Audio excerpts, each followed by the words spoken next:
ನೀವು ಟ್ಯೂನ್ ಮಾಡಿದ್ದೀರಾ ಆಕಾಶವಾಣಿ ಹಾಸನ FM 102.2 ಮೆಗಾಹೆರ್ಟ್ಸ್ಗಳಲ್ಲಿ. ಹಲೋ ರೇಡಿಯೋ ಡಾಕ್ಟರ್ ನೇರ ಫೋನ್ ಇನ್ ಕಾರ್ಯಕ್ರಮ. ವಿಷಯ ಹೃದಯದ ಆರೋಗ್ಯ. ಭಾಗವಹಿಸುತ್ತಾರೆ ಡಾಕ್ಟರ್ ಎಂ ಮಂಜುನಾಥ್, ಹೃದಯ ತಜ್ಞರು, ಜನಪ್ರಿಯ ಆಸ್ಪತ್ರೆ ಹಾಸನ. ಪ್ರಸ್ತುತಿ ಅರಕಲಗೂಡು ವಿ ಮಧುಸೂದನ್. ಪ್ರಾಯೋಜಕರು ಜನಪ್ರಿಯ ಆಸ್ಪತ್ರೆ KR ಪುರಂ ಹಾಸನ. ಸಂಪರ್ಕಕ್ಕೆ ಸಂಖ್ಯೆಗಳು 246289 ಮತ್ತೊಂದು 245258. ಎಸ್ಟಿಡಿ ಕ್ರಮಾಂಕ 08172. ಆತ್ಮೀಯ ಕೇಳುಗರೆ, ತಮ್ಮೆಲ್ಲರಿಗೂ ನಮಸ್ಕಾರ. ಇವತ್ತಿನ ವಿಶೇಷ ಹಲೋ ರೇಡಿಯೋ ಡಾಕ್ಟರ್ ಕಾರ್ಯಕ್ರಮಕ್ಕೆ ತಮ್ಮೆಲ್ಲರಿಗೂ ಸ್ವಾಗತ. ಇವತ್ತು ವೈದ್ಯರ ದಿವಸ. ಈ ಒಂದು ಸಂದರ್ಭದಲ್ಲಿ ನಾವು ಹಲೋ ರೇಡಿಯೋ ಡಾಕ್ಟರ್ ಅನ್ನುವಂಥ ಒಂದು ವಿಶೇಷ ಸರಣಿಯನ್ನು, ಸಂಚಿಕೆಯನ್ನು ಇವತ್ತಿನಿಂದ ಪ್ರಾರಂಭವನ್ನು ಮಾಡ್ತಾ ಇದ್ದೇವೆ. ಇವತ್ತು ಹೃದಯದ ಆರೋಗ್ಯಕ್ಕೆ ಸಂಬಂಧಪಟ್ಟ ಹಾಗೆ ನಾವು ಮಾತನಾಡ್ತಾ ಇದ್ದೇವೆ. ಹೃದಯದ ಆರೋಗ್ಯ ಅನ್ನುವಂಥದ್ದು ಇವತ್ತು ಹೆಚ್ಚು ಮಹತ್ವವನ್ನು ಪಡೆದುಕೊಂಡಿರ್ತಕ್ಕಂಥ ಒಂದು ವಿಷಯ. ಯಾಕೆ ಅಂತ ಹೇಳಿದರೆ, ಈ ಹೃದಯ ಸಂಬಂಧಿ ಕಾಯಿಲೆಗಳು ಅಥವಾ ಹೃದಯ ಸಂಬಂಧಿ ಸಮಸ್ಯೆಗಳು ಅಧಿಕವಾಗಿ ನಮ್ಮ ಜನರನ್ನು ಈ ಹಿಂದೆ ಬಾಧಿಸ್ತಾ ಇರಲಿಲ್ಲ. ಇತ್ತೀಚೆಗೆ ಇದರ ಸಮಸ್ಯೆಗಳು ಹೆಚ್ಚಾಗಿದ್ದಾವೆ. ಅನೇಕರು ತಮ್ಮ ಜೀವವನ್ನು ಕಳೆದುಕೊಳ್ಳುವಂಥದ್ದನ್ನು ನಾವು ಗಮನಿಸ್ತಾ ಇದ್ದೇವೆ. ಈ ನಿಟ್ಟಿನಲ್ಲಿ ಹೃದಯಕ್ಕೆ ಸಂಬಂಧಪಟ್ಟ ಹಾಗೆ, ಹೃದಯದ ಆರೈಕೆಗೆ ಸಂಬಂಧಪಟ್ಟ ಹಾಗೆ ನಾವು ಎಷ್ಟರ ಮಟ್ಟಿಗೆ ಜಾಗೃತರಾಗಿ ಇರಬೇಕು ಮತ್ತು ಹೃದಯ ಆರೋಗ್ಯಕ್ಕೆ ಸಂಬಂಧಪಟ್ಟ ಹಾಗೆ ಏನನ್ನು ಮಾಡಬೇಕು, ಏನನ್ನು ಮಾಡಬಾರ್ದು ಅನ್ನುವಂತಹ ಜಾಗೃತಿಯನ್ನು ಜನಸಾಮಾನ್ಯರಲ್ಲಿ ಮೂಡಿಸಬೇಕು ಅನ್ನುವಂಥ ಉದ್ದೇಶದಿಂದ ಇವತ್ತು ನಾವು ಈ ಒಂದು ವಿಷಯವನ್ನು ಆಯ್ಕೆಯನ್ನು ಮಾಡಿಕೊಂಡಿದ್ದೇವೆ. ಈ ಒಂದು ಕಾರ್ಯಕ್ರಮಕ್ಕೆ ಹಾಸನದ ಜನಪ್ರಿಯ ಆಸ್ಪತ್ರೆ ಪ್ರಾಯೋಜಕತ್ವವನ್ನು ನೀಡಿ ಈ ಕಾರ್ಯಕ್ರಮವನ್ನು ಮಾಡಲಿಕ್ಕೆ ಅನುವನ್ನು ಮಾಡಿಕೊಟ್ಟಿದೆ. ಜನಪ್ರಿಯ ಆಸ್ಪತ್ರೆಯ ಮುಖ್ಯಸ್ಥರು ಹಾಗೂ ಕೀಲು ಮತ್ತು ಮೂಳೆ ತಜ್ಞರು, ಭಾರತೀಯ ವೈದ್ಯಕೀಯ ಸಂಘದ ವಿಶ್ರಾಂತ ಅಧ್ಯಕ್ಷರು ಆಗಿರ್ತಕ್ಕಂತಹ ಡಾಕ್ಟರ್ BK ಅಬ್ದುಲ್ ಬಶೀರ್ ಅವರು ಇವತ್ತಿನ ಕಾರ್ಯಕ್ರಮದಲ್ಲಿ ನಮ್ಮೊಂದಿಗೆ ಇದ್ದಾರೆ. ಈ ಒಂದು ಸಂಚಿಕೆಗೆ ಅವರು ಮುನ್ನುಡಿಯನ್ನು ನೀಡಬೇಕು ಅನ್ನುವಂಥದ್ದು. ಸರ್, ತಮಗೆ ನಮಸ್ಕಾರ, ಕಾರ್ಯಕ್ರಮಕ್ಕೆ ಸ್ವಾಗತ. ನಮಸ್ಕಾರ. ಇವರ ಜೊತೆಗೆ ಹೃದ್ರೋಗ ತಜ್ಞರಾದಂತಹ ಡಾಕ್ಟರ್ ಎಂ ಮಂಜುನಾಥ್ ಅವರು ಕೂಡ ನಮ್ಮೊಂದಿಗೆ ಇದ್ದಾರೆ. ಸರ್, ತಮಗೂ ಕೂಡ ನಮಸ್ಕಾರ, ಕಾರ್ಯಕ್ರಮಕ್ಕೆ ಸ್ವಾಗತ. 3 ಜನ ವೈದ್ಯರು ಈಗ ನಮ್ಮ ಸ್ಟುಡಿಯೋದಲ್ಲಿ ಇದ್ದಾರೆ. ಇವತ್ತು ವೈದ್ಯರ ದಿವಸ, ಹಾಗಾಗಿ ನಿಮ್ಮೆಲ್ಲರಿಗೂ ಕೂಡ ನಮ್ಮ ಲಕ್ಷಾಂತರ ಕೇಳುಗರ ಪರವಾಗಿ ವೈದ್ಯರ ದಿವಸದ ಶುಭಾಶಯಗಳು. Thank you. ಸರ್, ಈ ಒಂದು ಹಲೋ ರೇಡಿಯೋ ಡಾಕ್ಟರ್ ಅನ್ನುವಂಥ ಒಂದು ಸರಣಿಯನ್ನು ನಾವು ಇವತ್ತು ಪ್ರಾರಂಭವನ್ನು ಮಾಡ್ತಾ ಇದ್ದೇವೆ. ಸರ್, ಆರಂಭಿಕ ನುಡಿಗಳನ್ನು ತಾವು ಆಡಬೇಕು. ಎಲ್ಲರಿಗೂ ನಮಸ್ಕರಿಸುತ್ತಾ ಪ್ರಪ್ರಥಮವಾಗಿ ವೈದ್ಯರ ದಿನಾಚರಣೆಯ ಹಾರ್ದಿಕ ಶುಭಾಶಯಗಳು. ಎಲ್ಲರೂ ರೋಗ ರುಜಿನಗಳಿಂದ ಮುಕ್ತರಾಗಲಿ ಅಂತ ದೇವರಲ್ಲಿ ಪ್ರಾರ್ಥಿಸುತ್ತಾ, ಇದೊಂದು ಒಳ್ಳೆಯ ಕಾರ್ಯಕ್ರಮವನ್ನು ನಮ್ಮ ಆಕಾಶವಾಣಿ ಹಾಸನದವರು ಮಾಡಿ ತುಂಬ ಸಂತೋಷ. ಯಾಕೆಂದರೆ ಎಲ್ಲರಿಗೂ ಗೊತ್ತಿದೆ ಏನಂದರೆ ಆರೋಗ್ಯ. ನಾವು ಆರೋಗ್ಯವಂತರಾಗಿದ್ದರೆ ಎಲ್ಲನೂ ಸರಿ ಹೊಂದುತ್ತೆ. ಆರೋಗ್ಯ ಇಲ್ಲ ಅಂದರೆ ಎಷ್ಟೊಂದು ತೊಂದರೆ ಅಂತೇಳಿ ಎಲ್ಲರಿಗೂ ಅನುಭವ ಆಗಿರುತ್ತೆ. ಸೊ ಈ ಆರೋಗ್ಯದ ಬಗ್ಗೆ ಅಂದರೆ ಸಾಮಾನ್ಯವಾಗಿ ಏನಾಗುತ್ತೆ, ಬರೀ ರೋಗ ಬಂದರೆ ಮಾತ್ರ ಜನರು ಡಾಕ್ಟರ್ ಹತ್ರ ಹೋಗೋದು, ಆಸ್ಪತ್ರೆಗೆ ಹೋಗೋದು, ಆ ಥರ ಒಂದು ರೂಢಿಯಾಗಿಬಿಟ್ಟಿದೆ. ಸೊ ಆ ಥರ ಅಲ್ಲದೆ, ಯಾಕಂದ್ರೆ ನಾವು ಯಾವಾಗಲೂ ಪ್ರಿವೆನ್ಷನ್ ಬೆಟರ್ ದ್ಯಾನ್ ಕ್ಯೂರ್ ಅಂತ ಹೇಳ್ತಾರೆ. ನಾವು ಯಾವ ರೀತಿ ಈ ಆರೋಗ್ಯದ ಬಗ್ಗೆ ಕಾಪಾಡಿ, ಯಾಕೆಂದರೆ ಇತ್ತೀಚೆಗೆ ತಾವುಗಳೆಲ್ಲ ನೋಡ್ತಾ ಇರ್ಬೋದು, ಅನೇಕ ರೋಗಗಳು ನಮ್ಮ ದೈನಂದಿನ ಚಟುವಟಿಕೆಗಳಿಗೆ ಏರುಪೇರಾಗಿ ಬರುವಂಥ ರೋಗಗಳು ಇರುತ್ತೆ. ನಮ್ಮ ಆಹಾರ ಪದ್ಧತಿಯಲ್ಲಿ ಏರುಪೇರಾಗಿ ಬರುವಂತಹ ಇದಿರುತ್ತೆ. ಸೊ ನಾವು ನಮ್ಮ ಚಟುವಟಿಕೆಗಳು ಈ ಥರದಿಂದ ನಮ್ಮ ಆರೋಗ್ಯವು ಹಾಳಾಗ್ತಾ ಇದೆ. ಯಾಕಂದರೆ ಈ ಹಿಂದಿನ ಕಾಲದ ಜನರಿಗೆ ಹೋಲಿಸಿದರೆ ಇತ್ತೀಚಿನ ಕಾಲದ ಜನರಲ್ಲಿ ರೋಗಗಳು ಜಾಸ್ತಿ, ಹಾರ್ಟ್ ಅಟ್ಯಾಕ್ ಜಾಸ್ತಿ, ಸ್ಟ್ರೋಕ್ ಜಾಸ್ತಿ, BP, ಶುಗರು ಅಂತ ಸಾಮಾನ್ಯ ಕಾಯಿಲೆಗಳು ಬಿಡಿ. ಕ್ಯಾನ್ಸರ್ನಂಥ ಕಾಯಿಲೆಗಳು ರ್ಯಾರ್ ಕಾಯಿಲೆಗಳಾದರೂ ಕಾಮನ್ ಆಗಿ ಅಂದರೆ ಸಾಮಾನ್ಯ ಕಾಯಿಲೆಗಳಂತಹ ಶುಗರ್ ಆಗಲಿ, BP ಆಗಲಿ, ಸ್ಟ್ರೋಕು, ಗ್ಯಾಸ್ಟ್ರಿಕ್ಕು, ಹಾರ್ಟ್ ಅಟ್ಯಾಕು, ಇಂಥ ಹಲವಾರು ಕಾಯಿಲೆಗಳ ಸಂಖ್ಯೆ ಜಾಸ್ತಿ ಆಗುತ್ತಾ ಇದೆ. ನಾವು ಖಂಡಿತವಾಗಿಯೂ ಇದರ ಬಗ್ಗೆ ನಾವು ಕಾಳಜಿ ವಹಿಸ್ಕೊಂಡು ಆದಷ್ಟು ನಾವು ಅದನ್ನು ಪ್ರಿವೆನ್ಷನ್ ಮಾಡಿಕೊಂಡು ಮುಂದಿನ ದಿನಗಳಲ್ಲಿ ಈ ಕಾಯಿಲೆನ ನಾವು ತುಂಬ ಹತೋಟಿಯಲ್ಲಿಡ್ಬೋದು ಅಂತೇಳಿ ನನ್ನ ಒಂದು ಈ ಸಂದರ್ಭದಲ್ಲಿ ಸಾರ್ವಜನಿಕ ಹೇಳೋರು ಇಷ್ಟಪಡ್ತಾ ಇದ್ದೇನೆ. ಇವತ್ತಿನ ನಮ್ಮ ಕಾರ್ಯಕ್ರಮ ಏನು, ಇವತ್ತು ಆಕಾಶವಾಣಿಯವರು ನಮ್ಮ ಹೃದಯದ ಆರೋಗ್ಯ ಮತ್ತು ಆರೈಕೆ ಈ ಒಂದು ಬಗ್ಗೆ ನಮ್ಮ ಆಸ್ಪತ್ರೆಯ ಹೃದಯ ತಜ್ಞರಂತಹ ಡಾಕ್ಟರ್ ಮಂಜುನಾಥ್ ರವರು ಇಲ್ಲಿದ್ದಾರೆ. ಅವರು ಅದರ ಬಗ್ಗೆ ನಿಮಗೆ ಮಾಹಿತಿಯನ್ನು ಕೊಡ್ತಾ ಇದ್ದಾರೆ. ತಾವುಗಳು ಕೂಡ ಫೋನಲ್ಲಿ ಏನಾದರೂ ತಮ್ಗೆ ಏನಾದರೂ ಡೌಟ್ ಇದ್ರೆ ಕ್ಲಿಯರ್ ಮಾಡಿಕೊಂಡು ಅವ್ರಿಗೆ ಮಾತಾಡ್ತಾ ಇರ್ಬೋದು. ಈ ಹಿಂದೆ ನಾವು ಹಾಸನ ಮತ್ತು ಸುತ್ತಮುತ್ತ ಜಿಲ್ಲೆಯಲ್ಲಿ ಪ್ರಪ್ರಥಮವಾಗಿ ಹೃದಯದ ಟ್ರೀಟ್ಮೆಂಟ್ ಮಾಡಿದ್ವಿ. ಅದು ಕಾರಣಾಂತರದಿಂದ ಒಂದೂವರೆ ವರ್ಷದಿಂದ ಅದು ಇರಲಿಲ್ಲ. ಬಟ್ ಮತ್ತೆ ಇವಾಗ ಸ್ಟಾರ್ಟ್ ಮಾಡಿದ್ವಿ. ಇವಾಗ ನಮ್ಮ ಹೃದಯ ತಜ್ಞರ ಡಾಕ್ಟರ್ ಮಂಜುನಾಥ್ ರವರು ಅವರು MD ಮಾಡಿಬಿಟ್ಟು ಆಮೇಲೆ DM ಕಾರ್ಡಿಯಾಲಜಿ ಅಂತ ಮಾಡಿ ಮತ್ತೆ 2-3 ವರ್ಷ ಎಕ್ಸ್ಪೀರಿಯನ್ಸ್ ಆಗಿಬಿಟ್ಟು ಇವಾಗ ಹಾಸನದಲ್ಲಿ ಬಂದಿದ್ದಾರೆ. ಆಲ್ರೆಡಿ ಅವರು ಬಂದು 1 ತಿಂಗಳಲ್ಲಿ ಹಲವಾರು ಶಸ್ತ್ರಚಿಕಿತ್ಸೆಗಳನ್ನು ಮಾಡಿ ಹೃದಯಕ್ಕೆ ಟ್ರೀಟ್ಮೆಂಟ್ ಮಾಡಿದೆ. ಹೃದಯದಿಂದ ಪೇಷಂಟ್ಗಳೆಲ್ಲ ಹುಷಾರಾಗಿದ್ದಾರೆ. ಅದು ಸಂತೋಷದ ವಿಷಯ ನಮಗೆ.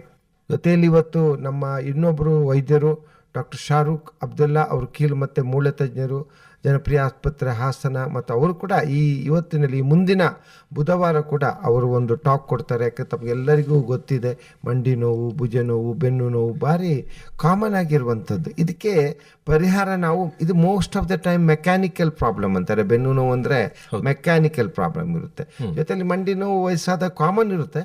ಬಟ್ ಅದಕ್ಕೂ ಬೇರೆ ಬೇರೆ ಹಲವಾರು ಕಾರಣಗಳಿಂದ ಬರ್ಬೋದು. ಸೊ ಈ ನಡುವೆ ಏನು ಮಂಡಿ ಬದಲಾವಣೆ ಆ ಥರ ಎಲ್ಲ ಒಂದು ಚಿಕಿತ್ಸೆ ಏನು ಬಂದಿದೆ, ಅದಕ್ಕಿಂತ ಈ ಶಸ್ತ್ರಚಿಕಿತ್ಸೆ ಇಲ್ಲದೆ ಒಂದು ವಿಶೇಷವಾದ ಒಂದು ಚಿಕಿತ್ಸೆ ತಾನು ಇವಾಗ ಬಂದಿದೆ. ಅದೇನೆಂದರೆ ತಮ್ಮದೇ ಬಾಡಿಯಿಂದ ರಕ್ತವನ್ನು, ಅಂದರೆ ಯಾವ ಪೇಷಂಟ್ ಅವ್ರದ್ದೇ ರಕ್ತವನ್ನು ತೆಗೆದು ಪರ್ಟಿಕ್ಯುಲರ್ ಜಾಗಕ್ಕೆ ಕೊಟ್ಟು, ಅಂದರೆ ಗ್ರೋತ್ ಫ್ಯಾಕ್ಟರ್ಸ್ ಅಂತಾರೆ, ಅಲ್ಲೇ ಮತ್ತೆ ಆ ಏನು ಗ್ರೋತ್ ಆಗುವಂಗೆ ಮಾಡುವಂತಹ ಒಂದು ವಿಶೇಷ ಚಿಕಿತ್ಸೆ ಇದು ಹಾಸನದಲ್ಲಿ ಪ್ರಪ್ರಥಮವಾಗಿ ನಮ್ಮ ಆಸ್ಪತ್ರೆಯಲ್ಲಿ ನಾವು ಇವತ್ತಾನೇ ಪ್ರಾರಂಭ ಮಾಡಿದ್ದೀವಿ. ಇದರ ಬಗ್ಗೆ ಕೂಡ ಅವರು ನೆಕ್ಸ್ಟ್ ಬರುವ ಬುಧವಾರ ಅವರು ಮಾಹಿತಿ ಕೊಡಲಿದ್ದಾರೆ. ಹೀಗೆ ಸಾಕಷ್ಟು ಸೌಲಭ್ಯಗಳು ಆಸ್ಪತ್ರೆಯಲ್ಲಿ ಇರ್ತಕ್ಕಂಥದ್ದು. ಅದನ್ನು ಜನರಿಗೆ ನಿಲುಕುವ ಹಾಗೆ ಅವರು ಅದರ ಸದ್ಬಳಕೆಯನ್ನು ಮಾಡಿಕೊಳ್ಳುವ ನಿಟ್ಟಿನಲ್ಲಿ ಈ ಒಂದು ಆಕಾಶವಾಣಿಯ ಕಾರ್ಯಕ್ರಮವನ್ನು ತಾವು ಮಾಡ್ತಾ ಇದ್ದೀರಿ. ಇನ್ನೊಂದು ಸಾರ್ವಜನಿಕರಿಗೆ ಹೇಳಲು ಇಷ್ಟಪಡ್ತಾ ಇದೆ ಅಂದರೆ, ಏನೇ ಹೃದಯದ ಕಾಯಿಲೆ ಬಗ್ಗೆ ಏನಾದರೂ ಚಿಕಿತ್ಸೆ ಬೇಕಾದಲ್ಲಿ ನಮ್ಮದು ABRK ಸ್ಕೀಮ್, BPL ಸ್ಕೀಮಲ್ಲಿ, ಯಶಸ್ವಿನಿ ಸ್ಕೀಮಲ್ಲಿ, ESI ಸ್ಕೀಮಲ್ಲಿ, ಕಾಸ್ ಅಂದರೆ ಖಾಸಗಿ ಇವರು ಏನಿದೆ ಸರ್ಕಾರಿ ನೌಕರರ ಸಂಘದವರಿಗೆ ಎಲ್ಲ ಅಂದರೆ ಸರ್ಕಾರದ ಸೌಲಭ್ಯಗಳು ನಮ್ಮ ಆಸ್ಪತ್ರೆ ಲಭ್ಯವಿದೆ. ಜೊತೆಯಲ್ಲಿ ಹೆಂಗೂ ಪ್ರೈವೇಟ್ ಇನ್ಶೂರೆನ್ಸ್ ಏನಿರುತ್ತೆ, ಖಾಸಗಿ ವಿಮಾ ಯೋಜನೆ ಎಲ್ಲ ಇದೆ. ಜೊತೆಯಲ್ಲಿ ಸರ್ಕಾರದ ಎಲ್ಲ ಯೋಜನೆಗಳು ಯಾವುದು ನಾನು ಆಲ್ರೆಡಿ ಹೇಳಿದಂಗೆ BPL ಸ್ಕೀಮ್ ಇರ್ಬೋದು, ಯಶಸ್ವಿನಿ ಇರ್ಬೋದು, ESI ಇರ್ಬೋದು, ಆಮೇಲೆ ಸರ್ಕಾರಿ ನೌಕರರಿಗಿರ್ಬೋದು, ಪೊಲೀಸ್ ವೃಂದದವರಿಗೋಬೇಕು, ಎಲ್ಲರಿಗೂ ಸೌಲಭ್ಯ ಇರುವಂಥ ಎಲ್ಲ ಚಿಕಿತ್ಸೆ ನಮ್ಮ ಆಸ್ಪತ್ರೆಯಲ್ಲಿ ಈ ಹೃದಯಕ್ಕೆ ಸಂಬಂಧಪಟ್ಟ ಇದೆ ಅಂತ ಹೇಳ್ಬಿಟ್ಟು ಮಾಹಿತಿ ಕೊಡಲು ಕೂಡ ನನಗೆ ಈ ಸಂದರ್ಭದಲ್ಲಿ ಸಂತೋಷ ಆಗ್ತಾ ಇದೆ. ಧನ್ಯವಾದಗಳು ಸರ್, ತಮ್ಮ ಆರಂಭಿಕ ನುಡಿಗಳಿಗಾಗಿ. ಒಳ್ಳೆಯ ಆಶಯವನ್ನು ತಾವು ವ್ಯಕ್ತಪಡಿಸಿದ್ರಿ. ಇನ್ನು ಡಾಕ್ಟರ್ ಮಂಜುನಾಥ್ ಅವರು ಈಗ ಮಾತನಾಡಲಿಕ್ಕೆ ಉತ್ಸುಕರಾಗಿ ನಮ್ಮೊಂದಿಗೆ ಇದ್ದಾರೆ. ಸರ್, ಹೃದಯ ನಮ್ಮೆಲ್ಲರಿಗೂ ಕೂಡ ಗೊತ್ತು. ವೈದ್ಯಕೀಯ ಪರಿಭಾಷೆಯಲ್ಲಿ ಅಥವಾ ನಿಮ್ಮ ಮೆಡಿಕಲ್ ಟರ್ಮಿನಲ್ಲಿ ಈ ಹಾರ್ಟ್ ಅಂತ ಅಂದರೆ ಏನು ಸರ್? ನೋಡಿ, ಬೇಸಿಕಲಿ ಜನರಿಗೆ ಹಾರ್ಟ್ ಅಂತ ಅಂದರೆ ಏನು ಪ್ರತ್ಯೇಕವಾಗಿ ಹೇಳುವಂಥದ್ದು ಏನಿಲ್ಲ, ಎಲ್ಲರಿಗೂ ಗೊತ್ತಿದೆ. ನಮ್ಮದು ಜೀವ ಶುರುವಾಗೋದು ಅಂದರೆ ಗರ್ಭದಲ್ಲಿ ಜೀವ ಶುರುವಾಗಿದೆ ಅಂತ ನಾವು ಇದು ಮಾಡೋದು ಹಾರ್ಟ್ ಬೀಟ್ ಬಂದಾದ್ಮೇಲೆ. ಸೊ ನಮ್ಮದು ಮತ್ತು ಲೈಫ್ ಎಂಡ್ ಆಗೋದು ಅಂತ ಏನು ಹೇಳ್ತೀರಿ ಅದು ಕೂಡ ನಾವು ಅಷ್ಟೇ ಹೃದಯ ನಿಂತಾದ್ಮೇಲೆ. ಸೊ ಅಷ್ಟು ಇಂಪಾರ್ಟೆಂಟ್ ಇದೆ ಹೃದಯ. ಸೊ ನಾವು ಆದಷ್ಟು ಹೃದಯದ ಬಗ್ಗೆ ಕಾಳಜಿ ಮಾಡ್ಕೊಬೇಕು. ಸೊ ಹೃದಯ ಆ್ಯಕ್ಚುಲಿ ಏನು ಮಾಡುತ್ತೆ ಅಂತಂದರೆ ಬ್ಲಡ್ ಪಂಪ್ ಮಾಡುತ್ತೆ. ಅದೊಂಥರ ಇಂಜಿನ್ ಪಂಪ್ ಇದ್ದಂಗೆ, ಸರಿನಾ? ಸೊ ನಾವು ಬಾಡಿಗೆ ರಕ್ತ ಬೇಕು, ಬಾಡಿಗೆ ಯಾವುದೇ ಕೆಲಸ ಮಾಡಬೇಕಂದ್ರೂ ನ್ಯೂಟ್ರಿಷನ್ ಬೇಕು, ಆಕ್ಸಿಜನ್ ಬೇಕು, ಇದನ್ನೆಲ್ಲ ಸಪ್ಲೈ ಮಾಡೋದು ಬ್ಲಡ್. ಆ ಬ್ಲಡ್ಡು ಹೋಲ್ ಬಾಡಿಗೆ ಸಪ್ಲೈ ಮಾಡಬೇಕು ಅಂದರೆ ಅದಕ್ಕೆ ಪವರ್ ಬೇಕು, ಓಡಾಟ ಬೇಕು. ಸೊ ಅದು ನಮಗೆ ಸಿಗೋದು ಈ ಹಾರ್ಟ್ ಮಾಡುವಂಥ ಪಂಪಿಂಗ್ ಕೆಲಸದಿಂದ. So that is one of the most important functions of the heart, ಸರಿನಾ? ಅದ್ರ ಜೊತೆಗೆ ಇದು ಈ ಕೆಲಸ ಮಾಡಲಿಕ್ಕೆ ಅಂತ ಹೇಳಿಬಿಟ್ಟು ಇದು ಏನಂತಾರೆ, ಇದಕ್ಕೋಸ್ಕರ ಅಂತಲೇ ರಕ್ತ ಸಂಚಾರನೂ ಇದಕ್ಕೂ ಬೇಕು. ಬಿಕಾಸ್ ನಮ್ಗೆ ಬಾಡಿ ಅಂತ ಹೇಳಿದ್ಮೇಲೆ ಎಲ್ಲದಕ್ಕೂ ನ್ಯೂಟ್ರಿಷನ್ ಬೇಕು, ಇದೂ ಬೇಕು. ಸೊ ಮೇಯ್ನ್ ಕೆಲಸ ಏನಂತ ಕೇಳ್ತು ಅಂದರೆ ಪಂಪಿಂಗ್ ಮಾಡೋದು, ಹಾರ್ಟ್ ಪಂಪ್ ಮಾಡೋದು, ಬ್ಲಡ್ಡನ್ನು ಪಂಪ್ ಮಾಡೋದು, ದೇಹದ ಎಲ್ಲ ಭಾಗಕ್ಕೂ ಸೇರಿಸೋವಂಥದ್ದು. ಅದು ಮೈನ್ ಫಂಕ್ಷನ್ ಹಾರ್ಟಿಂದು. ಅದು ಬಿಡ್ತು ಅಂದರೆ ಹಾರ್ಟಿನ ಬಗ್ಗೆ ಹೇಳಬೇಕು ಅಂತಂದರೆ, ಜನರಿಗೆ ಹಾರ್ಟ್ ಎಲ್ಲಿದೆ ಏನು ಅಂತ ಗೊತ್ತಾಗಬೇಕು ಅಂತಂದರೆ ಫಸ್ಟು ಅವ್ರದ್ದು ಎದೆ ಭಾಗ ಮುಟ್ಟು ನೋಡ್ಕೊಬೇಕು. ನಮಗೆ ಡವ ಡವ ಡವ ಡವ ಅಂತ ಕೇಳಿಸ್ತದೆ, ಅದು ಅವಾಗ ಹಾರ್ಟ್ ಚೆನ್ನಾಗಿದೆ, ಫಂಕ್ಷನ್ ಆಗ್ತಿದೆ ಅಂತ ಹೇಳಿಬಿಟ್ಟು. ಸೊ ಜನರಿಗೆ ಎಷ್ಟೊಂದು ಜನಕ್ಕೆ ಗೊತ್ತಿರೋದೇ ಇಲ್ಲ ಏನು ಮಾಡುತ್ತೆ, ಹೇಗೆ ಮಾಡುತ್ತೆ ಅಂತ ಹೇಳಿ. ಅದು ಮುಂದೆ ಹೇಳಬೇಕು ಅಂತಂದರೆ ಈಗಿನ ನಡುವೆ ನಾವು ನೋಡಿರೋದು ನೀವು ಆಲ್ರೆಡಿ ಹೇಳಿರೋ ಹಾಗೆ ಹೃದ್ರೋಗ ಸಮಸ್ಯೆಗಳು ಜಾಸ್ತಿ ಆಗ್ತಾ ಇದೆ, ಸರಿನಾ? ಸೊ ಅದಕ್ಕೆ ನಾವು ಏನು ಮಾಡಬೇಕು, ಯಾಕೆ ಮಾಡಬೇಕು ಅಂತಂದರೆ ಫಸ್ಟಿಗೆ ಹೃದ್ರೋಗ ಅಂದರೆ ಏನು ಅಂತ ತಿಳ್ಕೊಳ್ಳೋಣ. ಸೊ ಹೃದ್ರೋಗ ಅಂತಂದರೆ ಅದು ಒಂದು ಕಾಯಿಲೆ ಅಲ್ಲ, ಸುಮಾರು ಕಾಯಿಲೆಗಳು. ಈಗ ಹೃದಯ ಇದೆ ಅಂತ ಅಂದರೆ ಅದ್ರ ಬಗ್ಗೆ ಸುಮಾರು ಏನಂತಾರೆ ಏರ್ಪೇರುಗಳು ಬರ್ತವೆ, ಅದ್ರ ಪ್ರಕಾರವಾಗಿ ಸುಮಾರು ಕಾಯಿಲೆಗಳು ಬರ್ತವೆ. ಸೊ ಹೇಳಬೇಕು ಅಂದರೆ ಸಿಂಪಲಾಗಿ ಹೇಳಬೇಕು ಅಂತಂದರೆ ನಮಗೆ ಹುಟ್ಟಿದಾಗಿಂದನೂ ಹೃದಯದ ಕಾಯಿಲೆಗಳಿರೋ ಚಾನ್ಸಸ್ ಇರ್ತದೆ. ಮತ್ತು ವಯೋವೃದ್ಧರಲ್ಲೂ ಹೃದಯದ ಕಾಯಿಲೆಗಳು ಬರೋ ಚಾನ್ಸ್ ಇರ್ತವೆ. ಹುಟ್ಟಿದಾಗಿಂದ ಅಂತ ಹೇಳಿದ್ರೆ ನೀವು ಎಲ್ಲರೂ ಕೇಳಿರ್ಬೋದು ಸಾಮಾನ್ಯವಾಗಿ ಹಾರ್ಟಲ್ಲಿ ಹೋಲ್ ಇದೆ ಅಂತ ಹೇಳ್ತಾರೆ, ಆ ಥರ ಅಲ್ಲಿಂದ ಪ್ರಾಬ್ಲಮ್ ಆಗುತ್ತೆ. ಅದು ಎಲ್ಲ ಬೆಳವಣಿಗೆಯಲ್ಲಿ ಬರುವಂಥ ತೊಂದರೆಗಳು. ಅದ್ರ ಪ್ರಕಾರವಾಗಿ ಅದು ಯಾವ ಥರ ಇರುತ್ತೆ ಅಂತ ನೋಡ್ಕೊಂಡು ಅದ್ರ ಪ್ರಕಾರವಾಗಿ ಟ್ರೀಟ್ಮೆಂಟ್ ತಗೋಬೇಕು. ಮತ್ತೆ ಬರ್ತಾ ಬರ್ತಾ ಏನಾಗ್ತದೆ ಅಂತಂದರೆ ಕೆಲವೊಬ್ಬರಿಗೆ ಈಗ ಪಂಪ್ ಅಂತ ಹೇಳಿದೆ ನಾನು. ಪಂಪ್ ಮಾಡಬೇಕು ಅಂದರೆ ಏನು, ನಮಗೆ ಒಂದು ರಿದಮ್ ಬೇಕು, ಒಂದು ತಾಳ ಬೇಕು. ಆ ತಾಳ ಮುಟ್ಸೋ ಅಂಥದ್ದಕ್ಕೆ ಹಾರ್ಟಿನ ಒಳಗಡೆ ಒಂದು ಎಲೆಕ್ಟ್ರಿಕಲ್ ಸರ್ಕಿಟ್ ಅಂತ ಇರ್ತದೆ, ಕಂಡಕ್ಷನ್ ಸಿಸ್ಟಮ್ ಅಂತ ಹೇಳ್ತೀವಿ ನಾವು ಇಂಗ್ಲೀಷಲ್ಲಿ. ಸೊ ಅದು ಕರೆಕ್ಟಾಗಿ ಕೆಲಸ ಮಾಡಬೇಕು. ಸೊ ಅದು ನಮ್ಮದು ಹೃದಯದ ಬಡಿತನ ಕಂಟ್ರೋಲ್ ಮಾಡುತ್ತೆ. ಕೆಲವೊಬ್ರು ಈಗ ನಾವು ಸುಮ್ಮನೆ ಕೂತಿರ್ಬೇಕಾದ್ರೆ ಒಂದು ಹೃದಯದ ಬಡಿತ ಒಂದು ಲೆಕ್ಕಾಚಾರದಲ್ಲಿ ಇರುತ್ತೆ. ಬಟ್ ನಾವೇನಾದರೂ ಕೆಲಸ ಮಾಡಿದಾಗ, ಏನಾದರೂ ಓಡಿದಾಗ, ಕೆಲಸ ಮಾಡಿದಾಗ ನಮ್ಮ ಬಾಡಿಗೆ ಏನೇ ರಿಕ್ವೈರ್ಮೆಂಟ್ ಜಾಸ್ತಿ ಆಗುತ್ತೆ, ಆವಾಗ ನಮಗೆ ಹಾರ್ಟ್ ರೇಟು ಜಾಸ್ತಿ ಆಗುತ್ತೆ. ಸೊ ಆ ಥರ ಮಾಡಬೇಕು. ಬಟ್ ಕೆಲವರಲ್ಲಿ ಏನಾಗುತ್ತೆ ಅಂತಂದರೆ ಈ ಥರ ಹೃದಯದ್ದು ಬಡಿತದ್ದು ಪ್ರಶ್ನೆ ಬರ್ತದೆ. ಅದು ಕೆಲವರಿಗೆ ಹೃದಯ ಬಡಿತ ಕಡಿಮೆ ಆಗ್ಬೋದು, ಕೆಲವರಿಗೆ ಹೃದಯದ ಬಡಿತ ಜಾಸ್ತಿ ಆಗ್ಬೋದು, ಆಯಿತಾ. ಮತ್ತು ಇನ್ನು ಅಪರೂಪವಾಗಿ ಏನಾಗುತ್ತೆ ಅಂತಂದರೆ ಹೃದಯ ಸ್ತಂಭನ ಅಂತ ಹೇಳ್ತೀರಿ, ಅಂದರೆ ಕಾರ್ಡಿಯಾಕ್ ಅರೆಸ್ಟ್ ಅಂತ ಹೇಳಿಬಿಟ್ಟು. ಆವಾಗ ಏನಾಗುತ್ತೆ, ಈ ಥರ ಎದೆ ಬಡಿತದಲ್ಲಿ ಮೋಸ್ಟ್ ಕಾಮನ್ ಅಂತಂದರೆ ಎದೆ ಬಡಿತದಲ್ಲಿ ವೇರಿಯೇಷನ್ ಬರುತ್ತೆ. ಎದೆ ಬಡಿತ ಸಡನ್ನಾಗಿ ಜಾಸ್ತಿ ಆಗೋಗ್ಬಿಟ್ಟು ಅಟ್ ಒನ್ ಪಾಯಿಂಟು ನಿಂತು ಹೋಗ್ಬಿಡುತ್ತೆ. ಅದನ್ನು ನಾವು ಹೃದಯ ಸ್ತಂಭನ ಅಥವಾ ಕಾರ್ಡಿಯಾಕ್ ಅರೆಸ್ಟ್ ಅಂತ ಹೇಳ್ತೀರಿ. ಈ ಕಾರ್ಡಿಯಾಕ್ ಅರೆಸ್ಟ್ ಅನ್ನೋದಕ್ಕೂ ಸುಮಾರು ಕಾರಣಗಳಿದ್ದಾವೆ. ಅದರಲ್ಲಿ ಒನ್ ಆಫ್ ದ ಕಾರಣ ಈ ಎಲೆಕ್ಟ್ರಿಕಲ್ ಸಿಸ್ಟಮ್ ಅಂತ ಹೇಳಿದೆ, ಕಂಡಕ್ಷನ್ ಸಿಸ್ಟಮ್ ಅಂತ ಏನು ಹೇಳ್ತೀವಲ್ಲ ಅದ್ರದ್ದು ಏರ್ಪೇರ್ ಬರುವಂಥದ್ದು. ಇನ್ನೊಂದು ಆ್ಯಂಡ್ ಮೋಸ್ಟ್ ಕಾಮನ್ ಜನಗಳಿಗೆ ಗೊತ್ತಿರೋವಂಥದ್ದು ಹಾರ್ಟ್ ಅಟ್ಯಾಕ್ ಅಥವಾ ಹೃದಯಾಘಾತ. ಅದು ಈ ಥರ ಹೃದಯ ಸ್ತಂಭನದ್ದು one of the major causes. More than 70% of the ಪೀಪಲ್ಗೆ ನಾವು ಈ ಥರ ಕಾರ್ಡಿಯಾಕ್ ಅರೆಸ್ಟ್ ಆಗಿದೆ ಅಂತ ಹೇಳ್ತು ಅಂದರೆ ಫಸ್ಟ್ ನೋಡೋದು ಅವ್ರು ECG ತೆಗೆದು ನೋಡ್ತೀರಿ, ಹೃದಯಾಘಾತ ಆಗಿದೆಯಾ ಅಂತ ನೋಡ್ತೀರಿ. ಯಾಕೆಂತಂದರೆ ಈಗಿನ ಜನ್ರೇಷನಲ್ಲಿ ಈಗ ನಾವು ನೋಡ್ತಾ ಇರೋಂಥ ಪೇಷಂಟ್ಸ್ ಪಾಪ್ಯುಲೇಷನಲ್ಲಿ ಅದು ತುಂಬಾ ಕಾಮನ್ ಆಗೋಗಿದೆ, ಸರಿನಾ? ಆ್ಯಂಡ್ ಕೆಲವೊಬ್ರು ಕೇಳಿರ್ಬೋದು, ಈಗ ಇದು ಏನಂತಾರೆ ನೆಕ್ಸ್ಟ್ ಸೆಟ್ ಆಫ್ ಡಿಸೀಸಸ್ ಹೋಗಬೇಕು ಅಂತಂದರೆ ಹಾರ್ಟು ಹೇಳಿದ್ನಲ್ಲ ಪಂಪ್ ಮಾಡೋದು ಅದರ ಕೆಲಸ. ಸೊ ಅದು ಮಸ್ಕ್ಯುಲರ್ ಟಿಶ್ಯೂ, ಅದೊಂದು ಮುದ್ದೆ ಅಷ್ಟೇ ಅದು. ಸೊ ಕೆಲವೊಬ್ಬರಿಗೆ ಏನಾಗುತ್ತೆ ಅಂತಂದರೆ ಇದು ಹಾರ್ಟು ಪಂಪ್ ಮಾಡೋದು ಕಡಿಮೆ ಆಗುತ್ತೆ, ಸರಿನಾ? ಅದನ್ನು ನಾವು ಕಾರ್ಡಿಯೋಮಯೋಪತಿ ಅಂತ ಹೇಳ್ತೀರಿ, ಸರಿನಾ? ಆ ಥರನೂ ಕಾಯಿಲೆ ಬರ್ಬೋದು. ಸೊ ಇದು ಮೇಜರ್ ಇದು. ಆ್ಯಂಡ್ ವಯಸ್ಸಾಗ್ತಾ ನಮ್ಗೆ ಆಲ್ರೆಡಿ ಗೊತ್ತಿರೋಂಗೆ ಹೃದಯಾಘಾತದ ಚಾನ್ಸಸ್ಸು ಇದೆಲ್ಲನೂ ಬರ್ತಾ ಜಾಸ್ತಿ ಆಗ್ತಾ ಹೋಗುತ್ತೆ. So and next set of diseases ಹೇಳಬೇಕು ಅಂತಂದರೆ ನಾನು ಹೇಳ್ದಂಗೆ ಬ್ಲಡ್ ಪಂಪ್ ಮಾಡಬೇಕು. ಸೊ ಪಂಪ್ ಮಾಡ್ತು ಅಂದರೆ ಅದು ಒಂದು ಡೈರೆಕ್ಷನಲ್ಲಿ ಹೋಗಬೇಕು, ಹೃದಯದಿಂದ ಬಾಡಿ ಒಳಗಡೆ ಹೊರಗಡೆ ಬರಬೇಕು. ಅದನ್ನು ಕಂಟ್ರೋಲ್ ಮಾಡಲಿಕ್ಕೆ ಒಂದೇ ಡೈರೆಕ್ಷನ್ ಹೋಗಲಿಕ್ಕೆ ಅಂತ ಹೇಳಿಬಿಟ್ಟು ವ್ಯಾಲ್ವ್ಸ್ ಅಂತ ಹೇಳ್ತೀರಿ. ಬೇಸಿಕಲಿ ದ್ವಾರಗಳಿದ್ದಂಗೆ, ಡೋರ್ಸ್ ಇದ್ದಂಗೆ ಕಂಟ್ರೋಲ್ ಮಾಡಲಿಕ್ಕೆ. ಕೆಲವೊಬ್ಬರಿಗೆ ಏನಾಗುತ್ತೆ, ಅದು ಡೋರ್ಸು ವೀಕ್ ಆಗುತ್ತೆ, ಆವಾಗ ಬ್ಲಡ್ಡು ಮತ್ತೆ ವಾಪಸ್ ಹಾರ್ಟ್ ಒಳಗಡೆ ಹೋಗೋ ಚಾನ್ಸಸ್ ಇರುತ್ತೆ, ಅದರಿಂದ ಹಾರ್ಟ್ ಮೇಲೆ ಎಫೆಕ್ಟ್ ಬೀಳ್ಬೋದು. ಕೆಲವೊಬ್ಬರಿಗೆ ಏನಾಗುತ್ತೆ, ವ್ಯಾಲ್ವು ಟೈಟ್ ಆಗಿಬಿಡುತ್ತೆ, ಅದು ಡೋರು ಒಂಥರ ಜಾಮ್ ಆದಂಗೆ ಆಗೋಗಿರುತ್ತೆ. ಸೊ ಬ್ಲಡ್ ಹಾರ್ಟಿಂದ ಹೊರಗೆ ಬರೋದಕ್ಕೆ ತುಂಬ ಶ್ರಮ ಪಡಬೇಕಾಗುತ್ತೆ, ಆವಾಗ ಬ್ಲಡ್ ಸಪ್ಲೈ ಕಡಿಮೆ ಆಗುತ್ತೆ, ಆ ಥರನೂ ಕಾಯಿಲೆ ಬರುತ್ತೆ.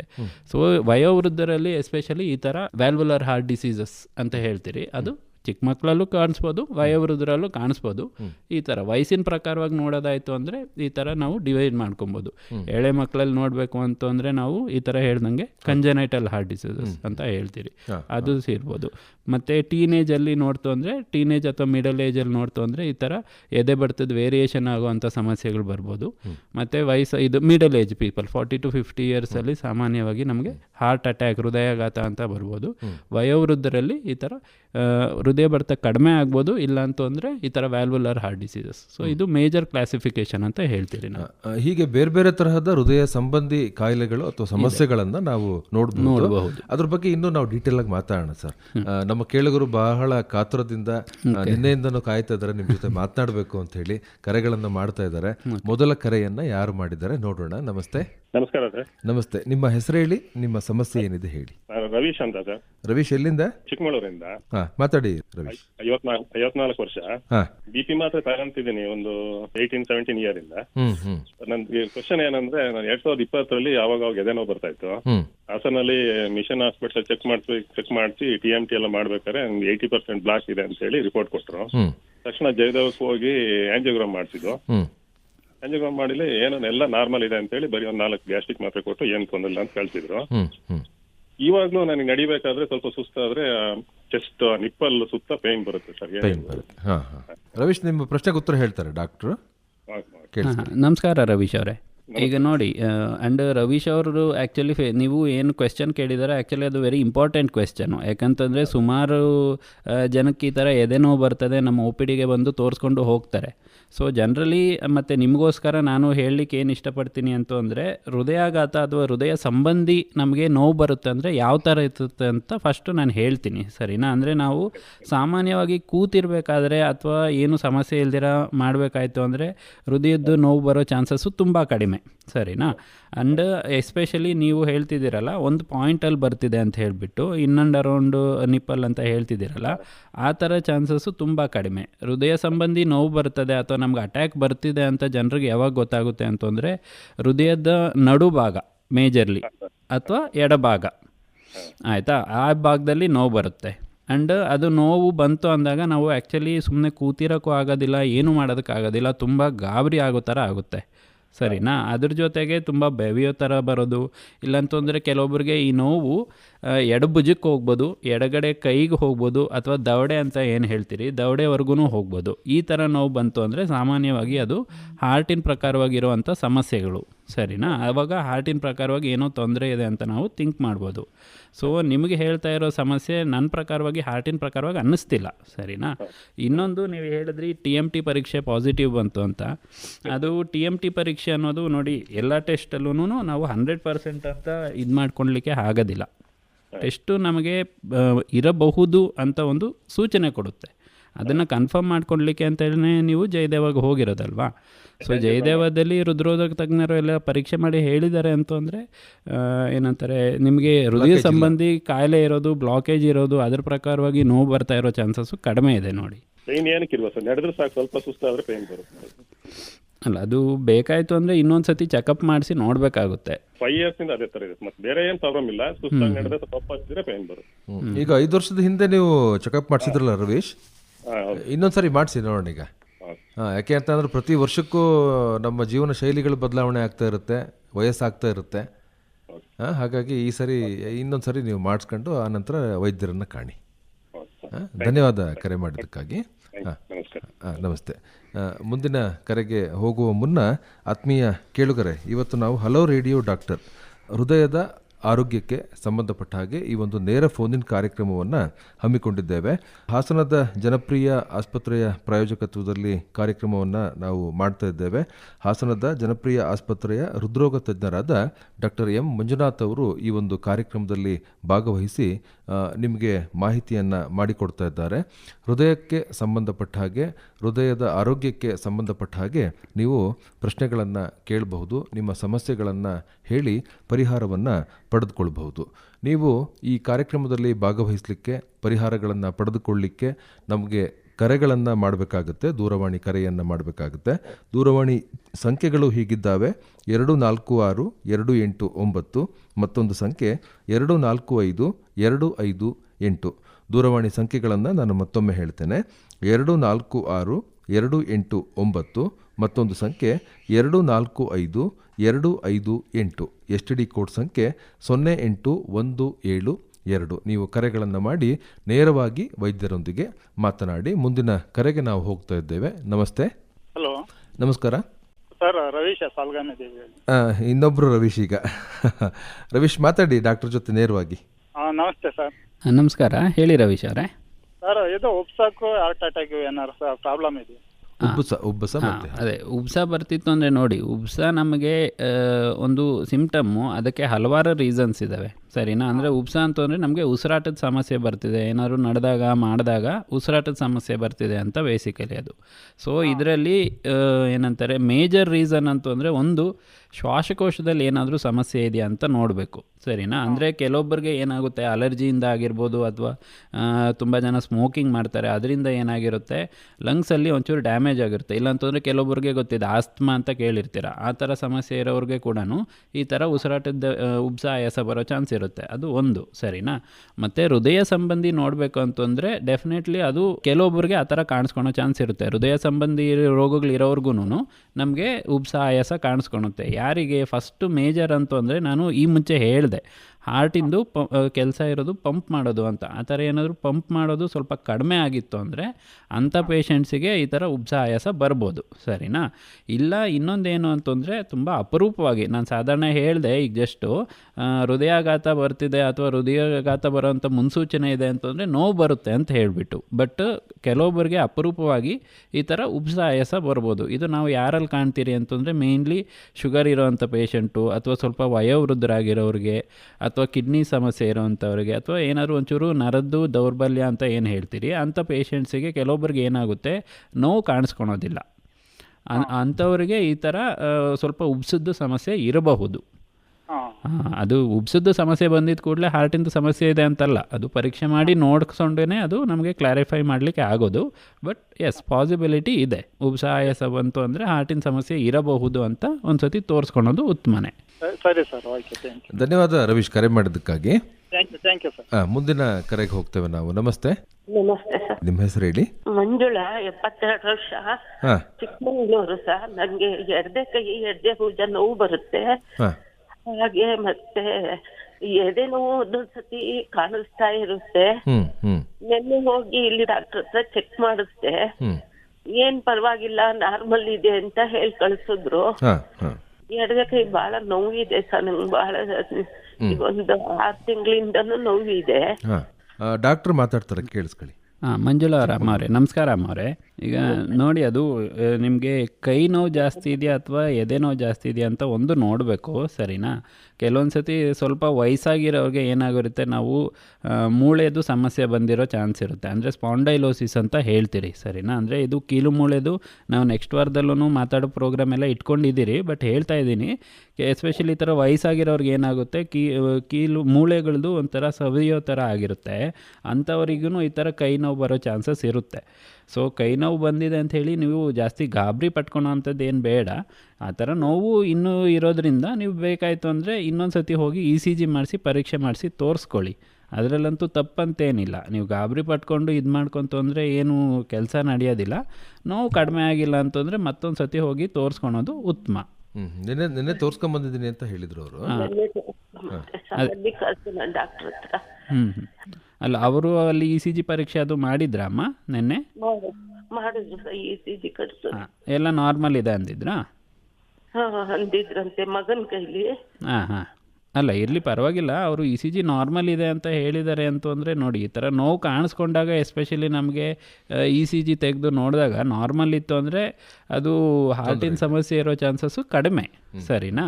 ಬಟ್ ಆದ್ರೂ ಮತ್ತು ನೋವು ಬಂತಿದೆ ಅಂತಂದರೆ ನಮಗೆ ಇನ್ನೊಂದು ಸತಿ ಇದು ಏನಂತಾರೆ ECG ತೆಗೆಸ್ಕೊಳೋದಾಗಲಿ, ಇನ್ನೊಂದು ಸತಿ ಡಾಕ್ಟ್ರನ್ನ ಭೇಟಿ ಮಾಡೋದ್ರಲ್ಲಾಗಲಿ ಯಾವುದೇ ಅಂತ ತಪ್ಪಂತೂ ಇಲ್ಲ, ಸರಿನಾ.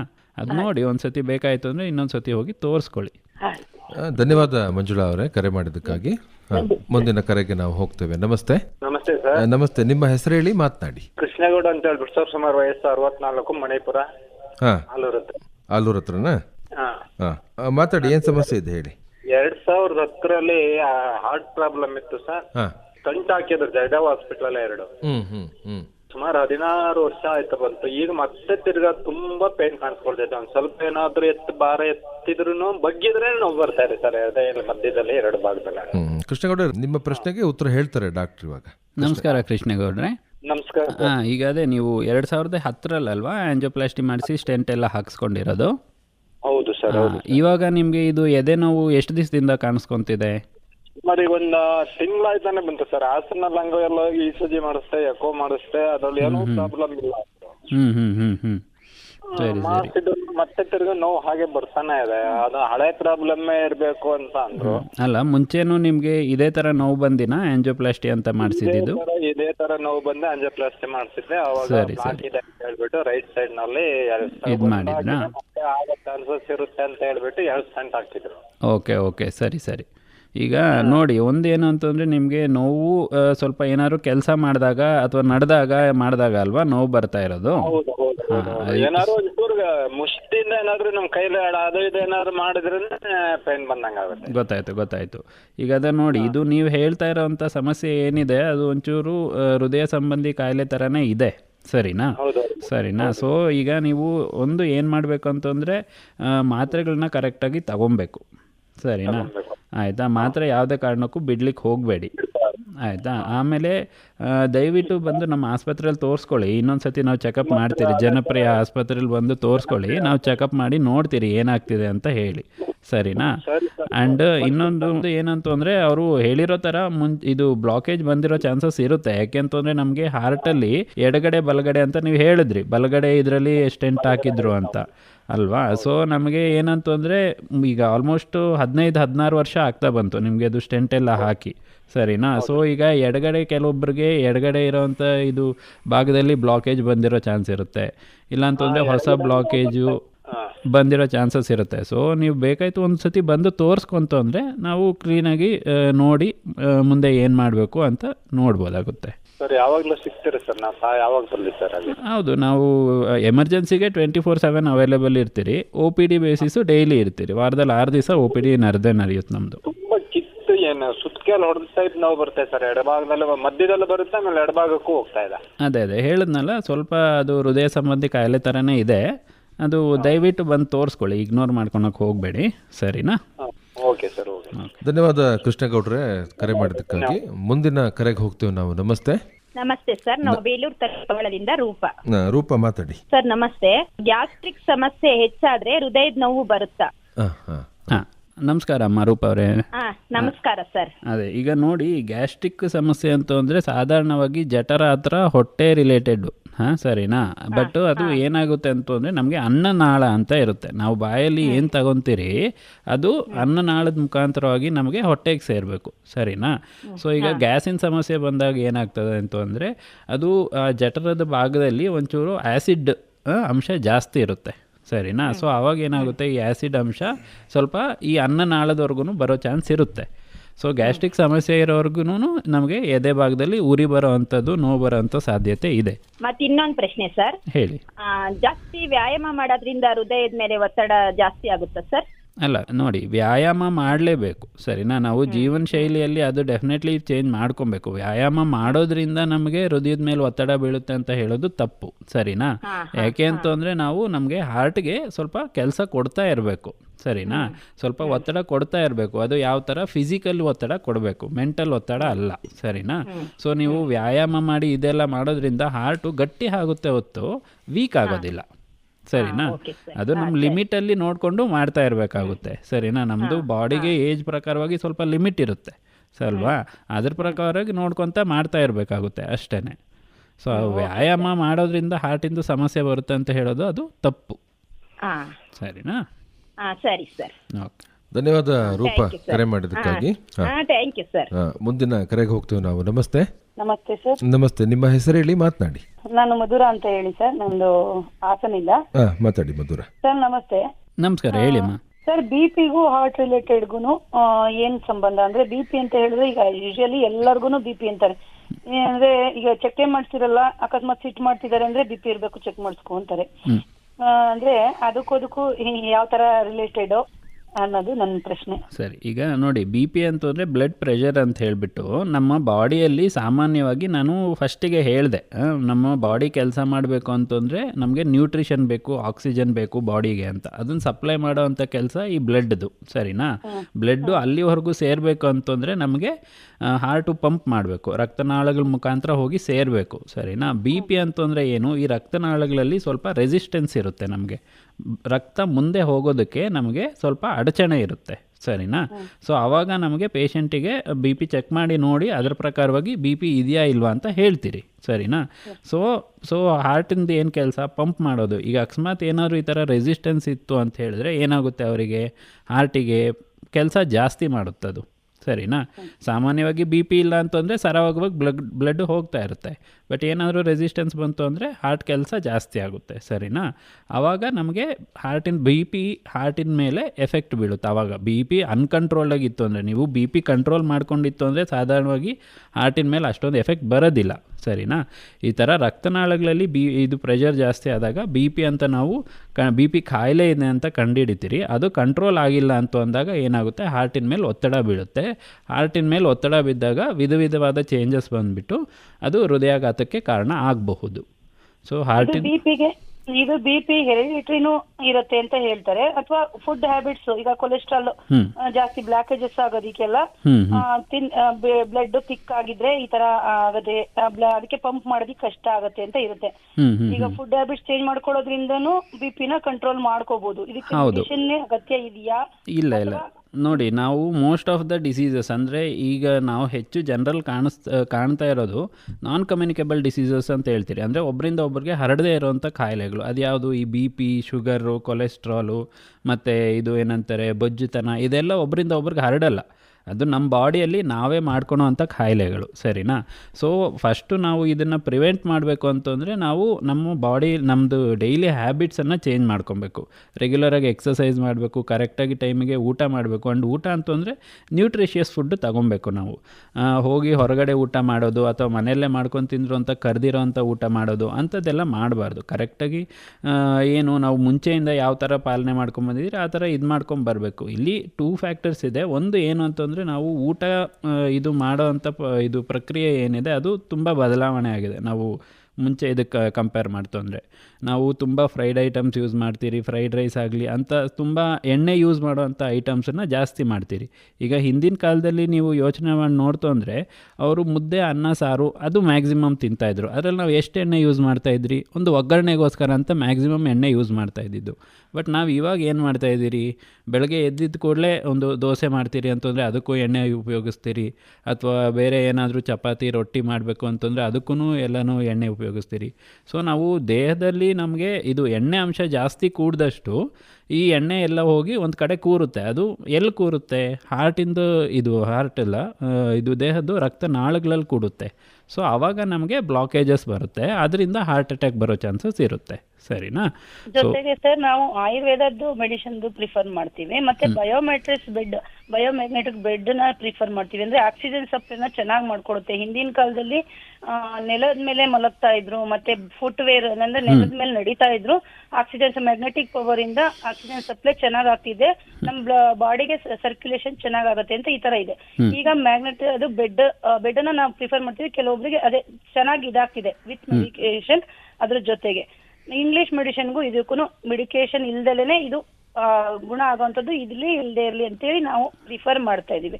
ಅಂದ್ರೆ ಅದು ಯಾವ ತರ ವರ್ಕೌಟ್ ಆಗ್ತಿದೆ ಅಂದ್ರೆ ರಿಸಲ್ಟ್ ಇದೆ. ಒಟ್ನಲ್ಲಿ ನನ್ಗೆ ಸೈಂಟಿಫಿಕಲಿ ಅದು ರಿಸಲ್ಟ್ ಅದ್ರ ಬಗ್ಗೆ ನನ್ಗೆ ಅಂದ್ರೆ ಸ್ವಲ್ಪ ನಾಲೆಡ್ಜ್ ಇದೆ. ಅಂದ್ರೆ ಮಧುರ, ನಿಮ್ಮ ಪ್ರಶ್ನೆನ ಸಂಕ್ಷಿಪ್ತವಾಗಿ ಕೇಳಿ, ದೊಡ್ಡದಾಗಿ ಬೇಡ. ಡಾಕ್ಟರ್ ಆಗಿರೋದ್ರಿಂದ ಅದು ನೆಲದ ಮೇಲೆ ಮಲಗ್ತಿದ್ದು, ಈಗ ಬಯೋಮ್ಯಾಗ್ನೆಟಿಕ್ ಪವರ್ದು ಬೆಡ್ ಯಾವ ತರ ವರ್ಕ್ ಆಗ್ಬಹುದು ಆಗತ್ತಾ ಅನ್ನೋದು ನೀವು ಎಕ್ಸ್ಪ್ಲೇನ್ ಮಾಡಿದ್ರೆ ಸರಿ. ಈಗ ನೋಡಿ, ಒಂದು ಆಯುರ್ವೇದದ ಬಗ್ಗೆ ಹೇಳಿದ್ರಿ. ಆಯುರ್ವೇದ ನೀವು 2 ಥರದಲ್ಲಿ ಇದು ಥಿಂಕ್ ಮಾಡ್ಬೋದು, ಸರಿನಾ. ಒಂದು, ನಾನು ಆಯುರ್ವೇದದ ಬಗ್ಗೆ ಓದಿಲ್ಲ, ಸರಿನಾ. ಬಟ್ ನನಗೆ ತಿಳಿದಿರೋವರೆಗೂ ಆಯುರ್ವೇದ ನಿಮಗೆ ಉಪಯೋಗ ಆಗ್ತಿದೆ ಅಂತ ಅಂದರೆ ಅದನ್ನು ಉಪಯೋಗಿಸ್ಕೊಳ್ಳಿ, ಇಲ್ಲ ಅಂತಂದರೆ ಅದನ್ನು ಬಗ್ಗೆ ಇದು ಮಾಡ್ಕೊಳ್ಳಿಕ್ಕೆ ಹೋಗಬೇಡಿ, ಸರಿನಾ. ನನ್ನದು ಒಪಿನಿಯನ್ ಇಷ್ಟೇ. ನಿಮಗೆ ಆರೋಗ್ಯ ಅದು ಆಯುರ್ವೇದಿಕ್ ನಿಮ್ಗೆ ವರ್ಕ್ ಆಗ್ತಿದೆ ಅಂತ ಅಂದರೆ ಅದರಿಂದ ಏನು ಸೈಡ್ ಎಫೆಕ್ಟ್ಸ್ ಬರ್ತಿಲ್ಲ ಅಂತಂದರೆ ನೀವು ಉಪಯೋಗಿಸ್ಬೋದು. ಬಟ್ ನಮ್ಮನ್ನು ಕೇಳ್ತು ಅಂದರೆ ನಮ್ಮ ಸೈಂಟಿಫಿಕ್ ಲಿಟ್ರೇಚರ್ ಅಥವಾ ನಾವು ಏನು ಓದ್ಕೊಂಡಿದ್ದೀರಿ ಸುಮಾರು ಇದಿದ್ದಾವೆ, ಏನಂತಾರೆ ಪ್ರಾಬ್ಲಮ್ಸ್ ಬರೋವಂಥ ಚಾನ್ಸಸ್ ಇರುತ್ತೆ. ಈ ಸದ್ಯಕ್ಕೆ ಆರಾಮಾಗಿ ಅನಿಸಿದ್ರು ಮುಂದೆ ಸ್ವಲ್ಪ ಪ್ರಾಬ್ಲಮ್ಸ್ ಬರೋ ಚಾನ್ಸಸ್ ಇರುತ್ತೆ. ಅದು ಎಲ್ಲ ಆಯುರ್ವೇದಿಕ್ ಇದರಿಂದನೂ ಟ್ರೀಟ್ಮೆಂಟಿಂದನೂ ಆಗುತ್ತೆ ಅಂತಲ್ಲ, ಕೆಲವೊಂದು ಇದ್ದಾವೆ, ಸರಿನಾ. ಸೊ ಅದ್ರ ಪ್ರಕಾರವಾಗಿ ಅದ್ರ ಬಗ್ಗೆ ನಾನು ಜಾಸ್ತಿ ಮಾತಾಡ್ಲಿಕ್ಕೆ ಹೋಗೋದಿಲ್ಲ, ಸರಿನಾ. ಮತ್ತು ಇದು ಬೆಡ್ಡು ಮತ್ತು ಇದು ನೆಲದ ಮೇಲೆ ಮಲಗೋದು ಏನು ಹೇಳಿದ್ರಿ, ಅದು ಅಷ್ಟೇ ಸೈಂಟಿಫಿಕ್ ಲಿಟ್ರೇಚರ್ ಅಂತ ನಾವು ಏನು ಓದಿ ಮಾದಿದಿರಲ್ಲ ಅದರಲ್ಲಿ ಅಷ್ಟು ಇದಿಲ್ಲ. ಅವೆಲ್ಲನೂ ಇವಾಗ ಬರ್ತಾ ಇರೋವಂಥ ಒಂದು ಏನು ಹೇಳ್ಬೋದು ಇನೋವೇಷನ್ಸು ಅಥವಾ ಟೆಕ್ನಿಕ್ಸ್ ಅಂತ ಹೇಳ್ಬೋದು, ಸರಿನಾ. ಸೊ ನೀವು ಏನಂತಾರೆ ನೆಲದ ಮೇಲೆ ಮಲಗೋದು ಆ ಬಯೋಮ್ಯಾಗ್ನೆಟಿಕ್ ಬೆಡ್ ಮೇಲೆ ಮಲಗೋದು ಒಂದೇ ಥರ ಆಯಿತು ಅಂದರೆ ನನಗಂತೂ ಗೊತ್ತಿಲ್ಲ ಏನು ಡಿಫ್ರೆನ್ಸ್ ಆಗ್ತಿದೆ ಅಂತ ಹೇಳಿಬಿಟ್ಟು ಅಲ್ಲಿ, ಸರಿನಾ. ಅವ್ರಿಗೆ ಯಾವ್ದು ಕಂಫರ್ಟ್ ಅಂತ ಅನ್ಸುತ್ತೆ ಅಷ್ಟೇ, ಅದಷ್ಟೇ ನೋಡಿ. ನಾವು ಮಲ್ಗೋ ಇದರಲ್ಲಿ ಪ್ರಕ್ರಿಯೆಯಲ್ಲಿ ನಮಗೆ ಕರೆಕ್ಟಾಗಿ ಕಂಫರ್ಟಬಲ್ ಆಗಿ 6 to 8 hours ಆಫ್ ನಮಗೆ ನಿದ್ದೆ ಹತ್ತಬೇಕು ಅಷ್ಟೇ. ಅದು ಮೇನ್ ಇರೋದು ನಮಗೆ. ಮಾಡುತ್ತೆ ಅದು ಆಕ್ಸಿಜನ್ ಸಪ್ಲೈ ಚೆನ್ನಾಗಿ ಮಾಡುತ್ತೆ. ಇಲ್ಲ, ಈಗ ಅದ್ರ ಬಗ್ಗೆ ಚರ್ಚೆ ಮಾಡೋದು ಬೇಡ ಮಧುರ ಅವರೇ. ಅದೇ ನೋಡಿ, ಈಗ ಬೆಡ್ ಮೇಲೆ ಮಲಗಿರೋದ್ರಿಂದ ಈ ಬೆಡ್ ಮೇಲೆ ಮಲಗಿದ್ರಿಂದ ಬಾಡಿಗೆ ಆಕ್ಸಿಜನ್ ಸಪ್ಲೈ ಆಗುತ್ತೆ ಅಂತ ನಾನಂತೂ ನಿಜ ಹೇಳ್ತೀನಿ, ನಿಮ್ಮ ಕಡೆಯಿಂದನೇ ಕೇಳ್ತಿರೋದು, ಮುಂಚೆ ಯಾವತ್ತೂ ಓದಿಲ್ಲ ಏನೂ ಇಲ್ಲ, ಸರಿನಾ. ಸೊ ಅದು ನನ್ನ ಪ್ರಕಾರ ನೀವು ಸಾಧಾರಣ ಬೆಡ್ ಮೇಲೆ ಮಲಗಿದ್ರೂ ಯಾವ ಬೆಡ್ ಮೇಲೆ ಮಲಗಿದ್ರೂ ಬಾಡಿಗೆ ಆಕ್ಸಿಜನ್ ಸಪ್ಲೈ ಮಾಡೋ ಅಂಥದ್ದು ಎಲ್ಲನೂ ಅಂಗಗಳು ಆಲ್ರೆಡಿ ನಮ್ಮ ಬಾಡಿ ಒಳಗೆ ಇದ್ದಾವೆ, ಸರಿನಾ. ಸೊ ನಿಮಗೆ ಆಕ್ಸಿಜನ್ ಚೆನ್ನಾಗಿ ಒಳಗಡೆ ಹೋಗ್ತಿದೆ ಅಂತಂದರೆ ಅದು ಬಾಡಿಗೆ ಮೀಟ್ ಆಗೇ ಆಗುತ್ತೆ. ಅದರಿಂದ ಹೊರಗಿರೋಂಥ ಬೆಡ್ ಮೇಲೆ ಮಲಗೋದ್ರಿಂದ ಏನಾದರೂ ಇದಾಗುತ್ತೆ, ಚೇಂಜ್ ಆಗುತ್ತೆ ಅಂತ ನನ್ನ ಒಪಿನಿಯನ್ ಅಂತೂ ಇಲ್ಲ ನೋಡಿ. ಧನ್ಯವಾದ ಮಧುರ ಅವರ ಕರೆ ಮಾಡಿದ್ದಕ್ಕಾಗಿ. ನಾವು ಮುಂದಿನ ಕರೆಗೆ ಹೋಗ್ತೇವೆ. ನಮ್ಮ ಕೇಳುಗರಲ್ಲಿ ಒಂದು ಮನವಿ, ನಿಮ್ಮ ಸಮಸ್ಯೆಗಳು ಏನಿದ್ದಾವೋ ಅದನ್ನು ಮಾತ್ರ ಸಂಕ್ಷಿಪ್ತವಾಗಿ ತಾವು ಹೇಳಬೇಕು. ಮುಂದಿನ ಕರೆಗೆ ಹೋಗುವ ಮುನ್ನ ಈ ಹೃದಯ ಸಂಬಂಧಿ ಸಮಸ್ಯೆಗಳು ಏನಿದ್ದಾವೋ ಸರ್, ಅದಕ್ಕೆ ಸಂಬಂಧಪಟ್ಟ ಹಾಗೆ ವೈದ್ಯರು ಮೊದಲು ಹೇಳುವಂಥದ್ದೇ ಪರೀಕ್ಷೆ. ಅದು ECG ಇಂದ ಶುರು ಆಗುತ್ತೆ, ಮಾಡಿಸಿ ಅಂತೇಳಿ ಹೇಳ್ತಾರೆ. ಸಾಕಷ್ಟು ಪರೀಕ್ಷೆಗಳು ಇದ್ದಾವೆ, ಅವು ಕೂಡ ದುಬಾರಿ ಅನ್ನುವಂಥದ್ದು ನಮ್ಮ ಜನರಿಗೆ ಒಂದು ಸ್ವಲ್ಪ ಭಯವನ್ನು ತರ್ತಕ್ಕಂಥದ್ದು. ಜನಪ್ರಿಯ ಆಸ್ಪತ್ರೆಯಲ್ಲಿ ವಿಶೇಷವಾಗಿ ಈ ಹೃದಯ ಸಂಬಂಧಿ ಕಾಯಿಲೆಗಳಿಗೆ ಸಂಬಂಧಪಟ್ಟಂಥ ಪರೀಕ್ಷೆಗಳಲ್ಲಿ ಏನಾದರೂ ರಿಯಾಯಿತಿ ಸಿಗಬಹುದಾ? ಸರ್, ತಾವು ಹೇಳಿದಂಗೆ ಯಾವುದೇ ಹೃದಯ ಸಂಬಂಧ ಏನು ಎದೆ ನೋವು ಬಂತು ಅಂದರೆ ಫಸ್ಟಿಗೆ ಜನರಲ್ ಟೆಸ್ಟ್ ಅಂದರೆ ಡಾಕ್ಟ್ರು ವೈದ್ಯರು ನೋಡ್ತಾರೆ, ನಾಡಿ ಮಿಡಿತ ಹೆಂಗಿದೆ, BP ಹೆಂಗಿದೆ ನೋಡ್ತಾರೆ, ಮತ್ತು ಹಾರ್ಟ್ಗೆ ಸ್ಟೆಥೋಸ್ಕೋಪ್ ಅಂತ ಇಟ್ಬಿಟ್ಟು ನೋಡ್ತಾರೆ, ಹಾರ್ಟ್ ಬಡಿತ ಹೆಂಗಿದೆ ಅಂತ ನೋಡ್ತಾರೆ. ಅದು ಕನ್ಸಲ್ಟೇಷನ್ ಅಂತ ಹೇಳ್ತಾರೆ, ವೈದ್ಯರ ಸಲಹೆ. ಎರಡನೇದಾಗಿ ನೆಕ್ಸ್ಟ್ ಸ್ಟೆಪ್ ಇಮಿಡಿಯೇಟ್ ಹೋಗುವಂಥದ್ದು ECG ಅಂತ, ಎಲ್ಲರಿಗೂ ಗೊತ್ತಿರೋಂಗೆ ECG. ಅದು ECG ಮಾಡ್ತಾರೆ. ECGಯಲ್ಲಿ ಏನಾದರೂ ಡೌಟ್ ಇದೆ, ಏನಾದರೂ ವ್ಯತ್ಯಾಸ ಇದೆ, ಡೌಟ್ ಇದೆ ತಕ್ಷಣ ಅವರು ನೆಕ್ಸ್ಟ್ ಇಕೋ ಸ್ಕ್ಯಾನಿಂಗ್ ಅಂತ ಮಾಡ್ತಾರೆ. ಇಕೋ ಸ್ಕ್ಯಾನಿಂಗ್ ಅಂದರೆ ಹೃದಯದ ಕಂಪ್ಲೀಟ್ ಸ್ಕ್ಯಾನಿಂಗ್ ಮಾಡ್ತಾ ಇದೆ. ಸೊ ನೆಕ್ಸ್ಟ್ ಇವಾಗ ಅದರಲ್ಲೂ ಅವ್ರಿಗೆ ಡೌಟ್ ಇದೆ ಅಂದರೆ ನೆಕ್ಸ್ಟ್ ಆಂಜಿಯೋಗ್ರಾಮ್ ಅಂತ ಮಾಡ್ತಾರೆ. ಈಗ ನಾನು ಆರ್ಥೋಪೆಡಿಕ್ ಸರ್ಜನ್, ಫಸ್ಟ್ಗೆ ಎಕ್ಸ್ರೇ ತೆಗಿತೀನಿ, ಅದರಲ್ಲಿ ಏನೋ ಸಮಸ್ಯೆ ಇದೆ ಬೆನ್ನು ನೋವು ಅಂತ ತಕ್ಷಣ ಮತ್ತೆ ಇಲ್ಲ, ನೆಕ್ಸ್ಟ್ ಸ್ಟೆಪ್ ಯಾವುದು, MRI ಮಾಡಬೇಕಾಗುತ್ತೆ. ಆ MRIಯಲ್ಲಿ ಪರ್ಫೆಕ್ಟಾಗಿ ನರಗಳು ಎಲ್ಲನೂ ಕಾಣುತ್ತೆ, ಎಕ್ಸ್ರೇಲಿ ಮೂಳೆ ಕಾಣುತ್ತೆ. ಅದೇ ರೀತಿ ECGಯಲ್ಲಿ ಏನಾದರೂ ಚೇಂಜಸ್ ಕಾಣುತ್ತೆ, ಇಕೋದಲ್ಲಿ ಇನ್ನೂ ಹೆಚ್ಚಿನದು ಕಾಣುತ್ತೆ. ನೆಕ್ಸ್ಟ್ ಇನ್ನೂ ಪರ್ಫೆಕ್ಟಾಗಿ ಎಲ್ಲ ರಕ್ತನಾಳಗಳು ಗೊತ್ತಾಗಬೇಕಂದ್ರೆ ಆಂಜಿಯೋಗ್ರಾಮ್ ಮಾಡಬೇಕಾಗುತ್ತೆ. ಸೊ ಇದಕ್ಕೋಸ್ಕರ ನಾವು ಏನು ಮಾಡ್ತಾ ಇದ್ದೀವಿ ಅಂದರೆ ಈ ಒಂದು ಇಡೀ ಒಂದು ತಿಂಗಳಲ್ಲಿ ಜನರಿಗೆ ಒಂದು ಅನುಕೂಲ ಆಗಲಿ ಅಂತ ಕೇವಲ 1,000 ರೂಪಾಯಿಗೆ ಕನ್ಸಲ್ಟೇಷನು, ECG ಮತ್ತು ಇಕೋ ಕಾರ್ಡಿಯೋಗ್ರಾಮ್ ಅಂದರೆ ಹಾರ್ಟಿಂದು ಸ್ಕ್ಯಾನಿಂಗ್ ಮಾಡ್ತಾ ಇದ್ವಿ. ನಾರ್ಮಲಿ ಇದಕ್ಕೆ 3,000 ಕಾಸ್ಟ್ ಬರುತ್ತೆ.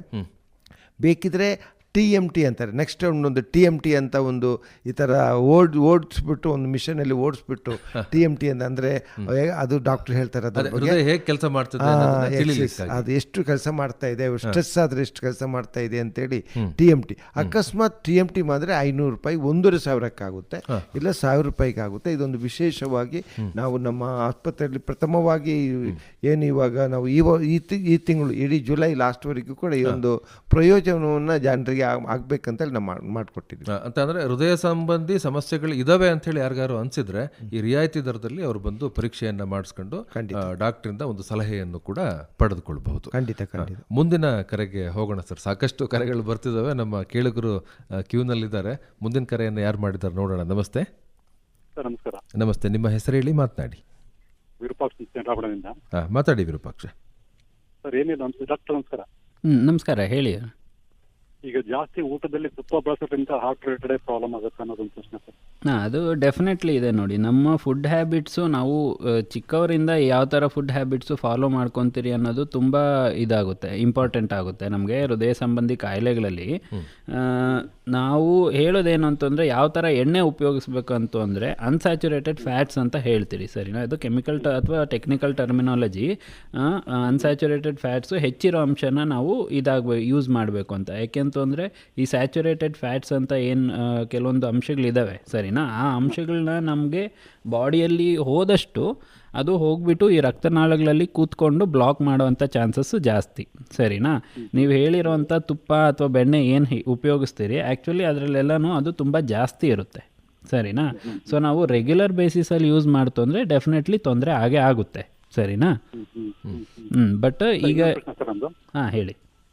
ಈಗ ಟೈಮ್ ಟು ಟೈಮ್ ಊಟ ಮಾಡಬೇಕು ಅಂತ ಹೇಳ್ತಾರೆ, ಅದು ಸರಿನಾ? ಅಥವಾ ಹೊಟ್ಟೆ ಹಸಿವಾದಾಗ ಊಟ ಮಾಡೋದು ಸರಿನಾ?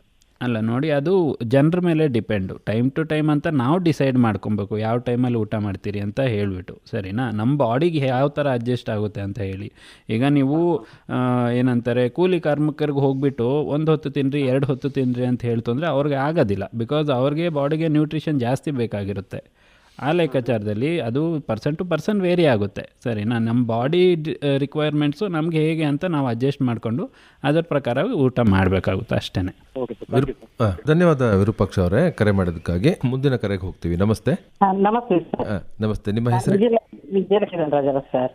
ಇನ್ನೊಂದ್ಸರಿ ಹೇಳಿ. ಶುಭಾಶಯಗಳು ಎಲ್ಲ ಡಾಕ್ಟರ್ಸ್ಗಳಿಗೂ ಸರ್. ಮೊದಲಿಗೆ ಥ್ಯಾಂಕ್ ಯು. ನಿಮ್ಮ ಹೆಸರು ಗೊತ್ತಾಗ್ಲಿಲ್ಲ, ಸರಿಯಾಗಿ ಹೇಳಿ ಇನ್ನೊಂದ್ಸರಿ. ವಿಜಯಲಕ್ಷ್ಮಿ ಧನರಾಜರ ಸರ್. ಮಾತಾಡಿ ವಿಜಯಲಕ್ಷ್ಮಿ ಅವರೇ. ಯಾವ ಊರಿಂದ? ಬೇಲೂರು ತಾಲೂಕು ಗುಜ್ಜನಹಳ್ಳಿಯಿಂದ ಸರ್. ಮಾತಾಡಿ. ನಂದು ಪ್ರಶ್ನೆ ಸರ್, ಕೊರೋನಾ ಬಂದ್ಮೇಲೆ ಜಾಸ್ತಿ ಹಾರ್ಟ್ ಅಟ್ಯಾಕ್ ಆಗ್ತಿದೆ ಅಂತ ಇದು ಸರ್. ಮತ್ತೆ ಕೊರೋನಾ ಇಂಜೆಕ್ಷನ್ ತಗೊಳೋದ್ರಿಂದ ಹಾರ್ಟ್ ಅಟ್ಯಾಕ್ ಜಾಸ್ತಿ ಆಗ್ತಾ ಇದೆ ಅಂತ ಹೇಳ್ತಾರೆ, ಅದು ನಿಜನಾ ಸರ್ ಅಂತ? ಒಳ್ಳೆ ಪ್ರಶ್ನೆ ಕೇಳಿದ್ರಿ, ಹೇಳ್ತಾರೆ ನಿಮ್ಗೆ ವೈದ್ಯರು.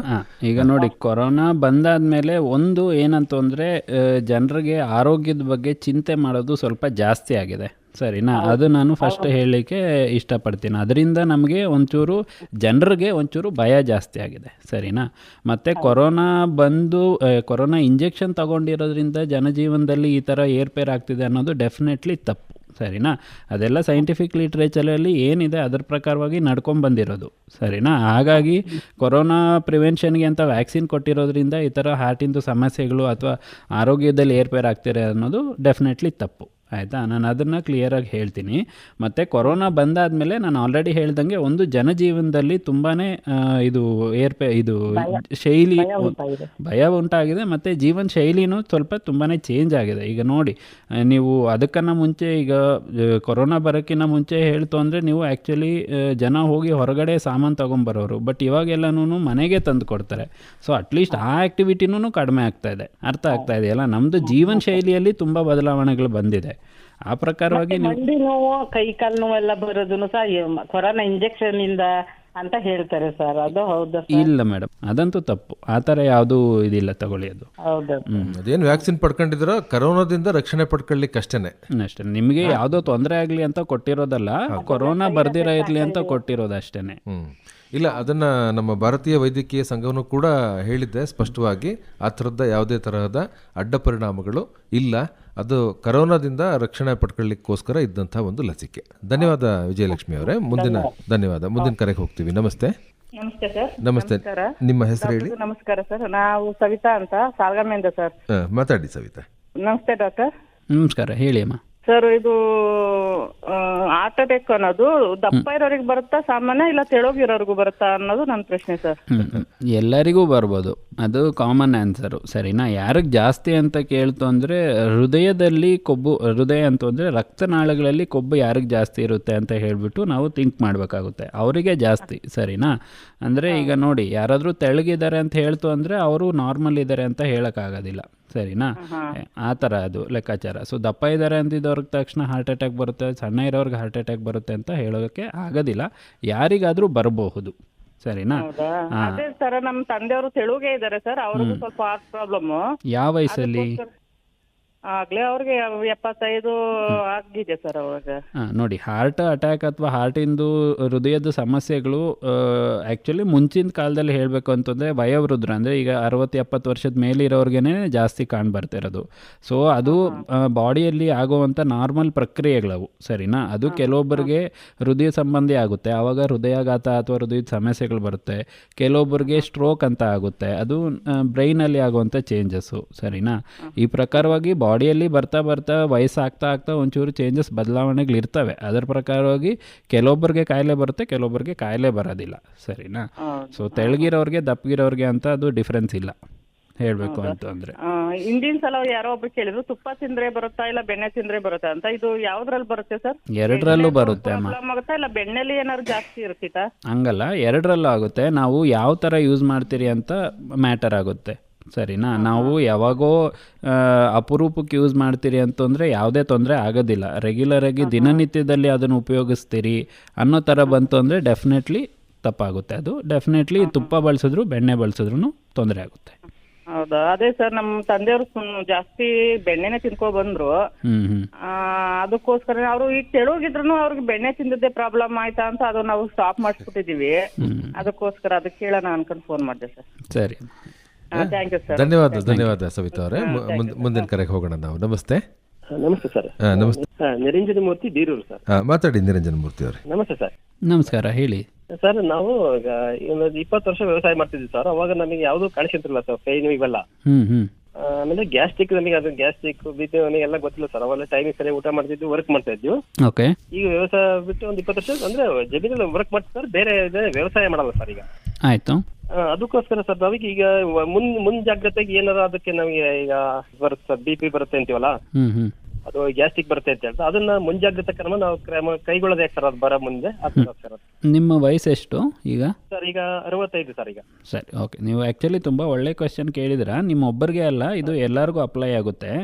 ನೋಡಿ, ನಾವು ಇದು ಏನಂತಾರೆ, ನಮ್ಮದು ಲೈಫ್ ಸ್ಟೈಲ್ ಏನಿದೆ ಅದು ಚಿಕ್ಕವರಿರೋಗಿಂದನೂ ಯಾವ ಥರ ಮೇಂಟೈನ್ ಮಾಡ್ಕೊಂಡು ಬಂದಿದ್ದೀರಿ ಅಂತಲೂ ತುಂಬ ಇದು ಮ್ಯಾಟರ್ ಆಗುತ್ತೆ. ಸರಿನಾ? ಸೊ ನೀವು ಹೊಲದಲ್ಲೆಲ್ಲ ಕೆಲಸ ಮಾಡ್ಕೊಂಡು ಬಂದಿದ್ದೀರಿ ಅಂತಂದರೆ ಆ ಪಾರ್ಟ್ವರ್ಗು ಆರೋಗ್ಯ ಚೆನ್ನಾಗಿ ಮೇಂಟೈನ್ ಆಗಿರುತ್ತೆ. ಸರಿನಾ? ಬಟ್ ಒಂದು ಸತಿ ನಾವು ಅಂದರೆ ಬಾಡಿಯಲ್ಲಿ ನಮಗೆ ಒಂಚೂರು ಡಿಸಿಪ್ಲಿನ್ ಅಂತ ಇರಬೇಕು. ಆವಾಗ ಅಂತೂ ಅಂದರೆ ಬಾಡಿಗೆ ಒಂಚೂರು ಶ್ರಮ ಕೊಡ್ತಾ ಇತ್ತು ಅಂದರೆ ಅದು ಅದ್ರ ಪ್ರಕಾರವಾಗಿ ಚೆನ್ನಾಗೇ ಇರುತ್ತೆ. ಸರಿನಾ?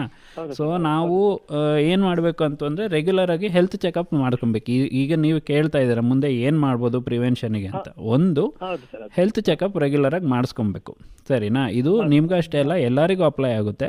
ಒಂದು 40ರಿಂದ 50 ವರ್ಷ ದಾಟಿದಾದ್ಮೇಲೆ ಎಲ್ಲರೂ ವರ್ಷಕ್ಕೆ ಒಂದು ಸತಿ ಚೆಕಪ್ ಮಾಡಿಸ್ಕೊಬೇಕು. ಸರಿನಾ? ಯಾವ ಥರ ಚೆಕಪ್ಪು? BP ಚೆಕಪ್ ಮಾಡಿಸ್ಕೊಬೇಕು, ಶುಗರ್ ಚೆಕಪ್ ಮಾಡಿಸ್ಕೊಬೇಕು, ಕೊಲೆಸ್ಟ್ರಾಲ್ ಚೆಕಪ್ಪು. ಇದು ಬೇಸಿಕ್ಕು ಚೆಕ್ ಮಾಡಿಸ್ಕೊಳ್ಳೇಬೇಕು. ಸರಿನಾ? ಇದ್ರ ಪ್ರಕಾರವಾಗಿ ಏನಾದರೂ ಚೇಂಜಸ್ ಇತ್ತು ಅಂದರೆ ಇದು ಗೊತ್ತಾಗ್ತದೆ. ಯಾಕೆಂತಂದರೆ ನಾವು ಸೈಲೆಂಟ್ ಕಿಲ್ಲರ್ಸ್ ಅಂತ ಹೇಳ್ತೀರಿ. ಈ BP, ಶುಗರ್, ಕೊಲೆಸ್ಟ್ರಾಲು ಯಾವುದೇ ರೀತಿಯಾದ ಇದು ಒಂದು ಸಿಂಪ್ಟಮ್ಸ್ ಅಂತ ಇರೋದಿಲ್ಲ, ತೊಂದರೆಗಳಂತ ಕೊಡೋದಿಲ್ಲ, ಬಂದು ಕೂತ್ಬಿಟ್ಟಿರುತ್ತೆ ಬಾಡಿ ಒಳಗಡೆ. ಸರಿನಾ? ಸೊ ಹಾಗಾಗಿ ನಾವು ರೆಗ್ಯುಲರಾಗಿ 40 ಅಥವಾ 50 ವರ್ಷ ದಾಟಿರೋರು ಎಸ್ಪೆಷಲಿ ಅಟ್ಲೀಸ್ಟ್ ಒಂದು ಸತಿ ಹೋಗ್ಬಿಟ್ಟು ಚೆಕಪ್ ಮಾಡಿಸ್ಕೊಳ್ಳೇಬೇಕು. ಆಯಿತಾ? ಅಷ್ಟು ಮಾಡಿಸ್ಕೊಳ್ರಿ. ಅದರಲ್ಲಿ ಏನಾದರೂ ಸಮಸ್ಯೆ ಇತ್ತು ಅಂತೂ ಅಂದರೆ ನೀವು ಮುಂದಿನ ಪ್ರಕಾರವಾಗಿ ಬೇರೆ ಟೆಸ್ಟ್ ಏನಾದರೂ ಹೇಳಿದ್ರೆ ಮಾಡಿಸ್ಕೊಬೋದು. ಅಲ್ಲ, ಅಷ್ಟು ಮಾಡಿಸ್ಕೊಳ್ಳಿ. ನೀವು ಚೆಕಪ್ ಮಾಡಿಸ್ಕೊಬೇಕು ಅಂತಂದರೆ ಅಷ್ಟು ಬೇಸಿಕ್ಕಾಗಿ ಪರೀಕ್ಷೆ ಮಾಡಿಸ್ಕೊಬೇಕು. ಇನ್ನು ಬೇರೆ ಏನಾದರೂ ಕೇಳೋದಿತ್ತು ಮಾಡೋದಿತ್ತು ಅಂದರೆ ನಮ್ಮ ಆಸ್ಪತ್ರೆಗೆ ಬಂದ್ರೂ ನಾವು ಮಾಡಿ ನೋಡ್ತೀರಿ. ಧನ್ಯವಾದ ನಿರಂಜನ ಮೂರ್ತಿ ಅವರೇ ಕರೆ ಮಾಡೋದಕ್ಕೆ. ಮುಂದಿನ ಕರೆಗೆ ಹೋಗೋಣ ನಾವು. ನಮಸ್ತೆ. ನಮಸ್ತೆ ಸರ್. ನಮಸ್ತೆ. ನಿಮ್ಮ ಹೆಸರು ಹೇಳಿ, ಮಾತನಾಡಿ. ವಸಂತ್ ಕುಮಾರ್ ಅಂತ ದುದ್ದೋಬಳಿ ಮಕ್ಕಳಿಂದ. ಮಾತಾಡಿ ವಸಂತ್ ಕುಮಾರ್. ಸರ್ ನಮಸ್ಕಾರ ಡಾಕ್ಟ್ರಿಗೆ. ನಮಸ್ಕಾರ, ಹೇಳಿ ಸರ್. ಅದು ಕಾಲಲ್ಲಿ ಒಂದು ನರ ಕಟ್ಟಾದ್ರೆ ಇದಾಗಿ ಅದ್ರಲ್ಲೊಂದು 2 ಲೀಟರ್ ಬೆಡ್ ಹೋದ್ರೆ ಸರ್ ಡೆತ್ ಆಗತ್ತಾರ ಅಂತ. ಇದು ನೋಡಿ, ಬಾಡಿಯಲ್ಲಿ ಎಷ್ಟು ಬ್ಲಡ್ ಹೋದ್ರೂ ಸಮಸ್ಯೆನೇ. ಅದು ಯಾವ ಪ್ರಮಾಣದಲ್ಲಿ ಹೋಗುತ್ತೆ ಅಂತ ಮ್ಯಾಟರ್ ಆಗುತ್ತೆ, ಎಷ್ಟು ಬೇಗ ಹೋಗುತ್ತೆ ಅಂತ ಮ್ಯಾಟರ್ ಆಗುತ್ತೆ. ಸರಿನಾ? ಸೊ ಡೆಫಿನೆಟ್ಲಿ 2 ಲೀಟರ್ಸ್ವರೆಗೂ ಎಲ್ಲ ಬ್ಲಡ್ ಹೋಗಿದೆ ಅಂತಂದರೆ ಹೆಚ್ಚು ಕಡಿಮೆ ಆಗೋ ಚಾನ್ಸ್ ಇರುತ್ತೆ. ಡೆತ್ ಆಗೇ ಹೋಗುತ್ತೆ ಅಂತ ಹೇಳೋಕ್ಕಾಗೋದಿಲ್ಲ. ಸರಿನಾ? ಬಟ್ ಯಾಕೆಂತಂದರೆ ನಮಗೆ ನೋಡಿ, ದೇಹದಲ್ಲಿರೋವಂಥ ಬಾಡಿಯಲ್ಲಿರೋವಂಥದ್ದು 5 ಲೀಟರ್ ಬ್ಲಡ್. ಸರಿನಾ? ಆ 5 ಲೀಟರ್ ಬ್ಲಡ್ಡು ಇತ್ತು ಅಂದರೆ ನಾವು ಆರಾಮಾಗಿ ಇರ್ತೀರಿ, ಅಂದರೆ ಸಾಮಾನ್ಯ ಜನರಲ್ಲಿ ಆನ್ ಆ್ಯಾವ್ರೇಜ್. ಸರಿನಾ? ಸೊ ಒಂದೇ ಸತಿಗೆ ನಿಮಗೆ 2 ಲೀಟ್ರಷ್ಟು ಬ್ಲಡ್ ಲಾಸ್ ಆಗಿದೆ ಅಂತಂದರೆ ಅದು ಸ್ವಲ್ಪ ರಿಸ್ಕಿ ಸಿಚುಯೇಷನ್ನೇ ಅದು. ಅದು ಬೆಡ್ ಕಟ್ಕೊಂಡು ನಾವು ರಕ್ತ ಹೋಗೋದಂಗೆ ಕಟ್ಟಿಗೆ ಹೋದ್ರೆ ಹಂಗೆ ಅವೇಟ್ ಆಗುತ್ತೆ. ಅಲ್ಲ, ಅದು ನೋಡಿ, ಒಂದು ಇಂಟರ್ನಲ್ ಹೆಮರೇಜ್ ಅಂತ ಹೇಳ್ತೀರಿ. ಬ್ಲೀಡಿಂಗ್ ಆಗ್ತಿತ್ತು ಅಂದರೆ ಯಾವ ಭಾಗಕ್ಕೆ ಆಗ್ತಿರುತ್ತೆ ಅಂತ ನಮಗೆ ಕಾಣಿಸೋದಿಲ್ಲ. ಏನಾದರೂ ನಮಗೆ ಹೊರಗಡೆ ಬ್ಲೀಡಿಂಗ್ ಆಗದಿರೋ ಒಳಗಡೆ ಏನಾದರೂ ಬ್ಲೀಡಿಂಗ್ ಆಗ್ತಿತ್ತು ಅಂದ್ರೂ ನಾವು ಹೇಳೋಕ್ಕಾಗೋದಿಲ್ಲ. ನಮ್ಮ ರಿಲೇಷನ್ ಒಬ್ರು ಬೆಡ್ ಹೋಗ್ಬಿಟ್ಟು ಡೆತ್ ಆಗಿಬಿಟ್ರು ಮೊನ್ನೆ ಒಬ್ರಲ್ಲಿ. ಅದಕ್ಕೆ ಅದು ಹೆಂಗೆ ಅಂತ ಕೇಳಿಸ್ತಾ, ಬೆಡ್ ಹೋಗಿತ್ತು ಡೆತ್ ಆಗಿಬಿಟ್ರು.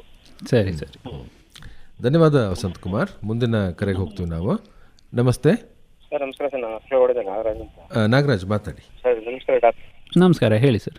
ಸರ್ ನನಗೆ ಸ್ಟ್ರೆಂತ್ ಹಾಕಿದ್ದಾರೆ, ಒಂದು 2-3 ವರ್ಷ ಆಯಿತು. ಓಕೆ. ಮೊದಲು 2-3 ಮಾಸ ತೋರಿಸಿ ಈಗೆಲ್ಲ ಲಾಸ್ಟ್ ಚೆನ್ನಾಗಿದೆ ಅಂತ ಹೇಳ್ಬಿಟ್ಟು 1 ಮಾಸ ತೊಗೊಂತಿದ್ದೀನಿ ಊಟ ಆದಮೇಲೆ. ಓಕೆ. ಶುಗರ್ ಇದೆ, ಬಟ್ ವ್ಯಾಯಾಮ ಎಲ್ಲ ಮಾಡ್ತೀನಿ, ಚೆನ್ನಾಗಿದ್ದೀನಿ ಶುಗರಲ್ಲಿ ಈಗ. ಹಾಂ ಸರ್, ಅದು ಮಟನ್ ಚಿಕನ್ ತಿನ್ನೋದು ಬೇಡ ಅಂತನೋ, ಇದು ತುಪ್ಪಗಳು ಯಾವ್ದು ತಿನ್ನೋದು ಬೇಡ, ಅದೇನು ಯಾವ ಥರ ತಗೋಬೇಕು? ಈಗ ನೋಡಿ, ಆರೋಗ್ಯ ಪ್ರಕಾರವಾಗಿ, ಊಟದ ಪ್ರಕಾರವಾಗಿ ಹೃದ್ರೋಗಿಗಳು ನೋಡ್ಕೊಬೇಕಾಗಿರುವಂಥ ಕಾರ್ಯ ಅಂತಂದರೆ, ಒಂದು ನಾವು ನಮ್ಮ ದೇಹದಲ್ಲಿರುವಂಥ ಕೊಲೆಸ್ಟ್ರಾಲ್ ಕಡಿಮೆ ಮಾಡ್ಕೊಬೇಕು, ಸರಿನಾ. ಸೊ ಎಣ್ಣೆ ಪದಾರ್ಥಗಳು, ಕರ್ದಿದ್ದ ಪದಾರ್ಥಗಳು ಆದಷ್ಟು ಕಡಿಮೆ ಯೂಸ್ ಮಾಡ್ಕೊಬೇಕು, ಸರಿನಾ. ಸೊ ನೀವು ಮಟನ್ನು, ಮಾಂಸ ಅದು ಏನು ಹೇಳ್ತಿದ್ದೀರಾ ಅವುಗಳಲ್ಲಿ ಸ್ವಲ್ಪ ಕೊಬ್ಬಿನಾಂಶ ಜಾಸ್ತಿ ಇರುತ್ತೆ, ಸರಿನಾ. ನಾವು ಎಷ್ಟೇ ಅವಾಯ್ಡ್ ಮಾಡೋಕ್ಕೆ ಹೋದರೂ ಕೊಬ್ಬಿನಾಂಶ ಜಾಸ್ತಿ ಇರುತ್ತೆ. ಆದ್ದರಿಂದಾಗಿ ಅದನ್ನು ಅವಾಯ್ಡ್ ಮಾಡಬೇಕು. ಇಲ್ಲ ನಾವು ಮಾಂಸ ಇದು ತಿನ್ನಲೇಬೇಕು ಅಂತಂದರೆ, ನಾನ್ ವೆಜಿಟೇರಿಯನ್ಸ್ ತಿನ್ನಬೇಕು ಅಂತಂದರೆ ಫಿಶ್ ತಿನ್ಬೋದು, ನೋಡಿ ಮೀನು ತಿನ್ಬೋದು, ಸೀ ಫುಡ್ಸ್ ತಿನ್ಬೋದು. ಅವುಗಳಲ್ಲಿ ಆದಷ್ಟು ಇದು ಕಡಿಮೆ ಇರುತ್ತೆ, ಸರಿನಾ.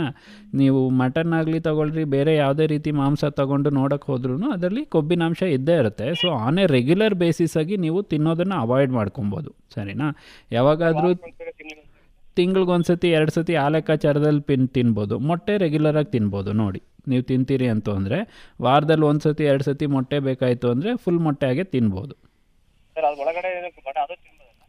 ಅದೇ ಹೇಳ್ತಿದ್ದೀನಲ್ಲ, 1 ಸತಿ 2 ಸತಿ ತಿಂತೀರಿ ಅಂತಂದರೆ ಫುಲ್ ಮೊಟ್ಟೆನೇ ತಿನ್ನಿ, ಸಮಸ್ಯೆ ಇಲ್ಲ. ಮತ್ತು ಅದಕ್ಕನ್ನ ಜಾಸ್ತಿ ಇಂಪಾರ್ಟೆಂಟ್ ಅಂತಂದರೆ ಈ ಸೊಪ್ಪು, ತರಕಾರಿ, ಪಲ್ಯಗಳನ್ನ ಜಾಸ್ತಿ ತಿನ್ನಬೇಕು. ಸ್ವಲ್ಪ ಶುಗರ್ ಅಂಶ ಕಡಿಮೆ ಮಾಡ್ಕೊಬೇಕು.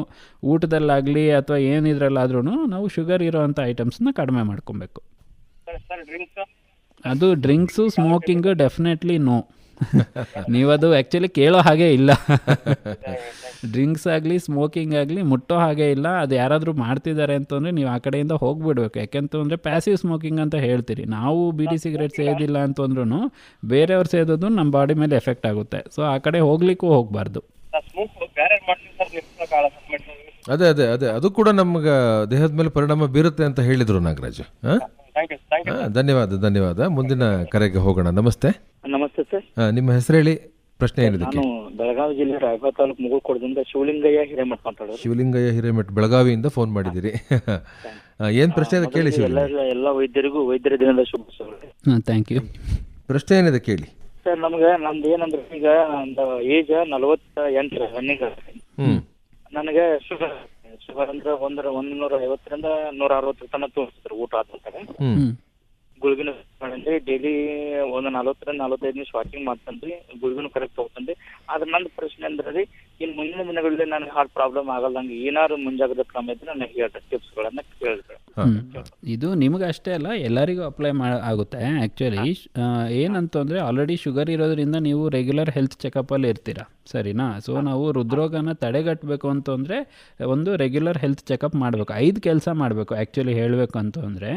ಒಂದು, ರೆಗ್ಯುಲರಾಗಿ ಹೆಲ್ತ್ ಚೆಕಪ್ ಮಾಡಿಸ್ಕೊಬೇಕು, ಸರಿನಾ. ಈಗ ನೀವು BP ಚೆಕಪ್ ಮಾಡಿಸಿದ್ದೀರಾ, ಅದು ಗೊತ್ತಾ ಎಷ್ಟಿದೆ ನಿಮ್ಮದು BP ಅಂತ? ಗೊತ್ತಿರೋದಿಲ್ಲ, ಸುಮಾರು ಜನಕ್ಕೆ ಗೊತ್ತಿರೋದಿಲ್ಲ. ಇದೇ ಸಿಚುವೇಶನ್ ನೋಡಿ, ನೀವು ಒಬ್ಬ ಏನಂತಾರೆ ಶುಗರ್ ಇರೋಂಥ ಪೇಷಂಟ್ ಆಗಿನೂ ನಿಮಗೆ ನಿಮ್ಮದು BP ಎಷ್ಟಿದೆ, ನಾರ್ಮಲ್ ಇದೆಯಾ ಇಲ್ಲ ಅಂತ ಗೊತ್ತಿಲ್ಲ.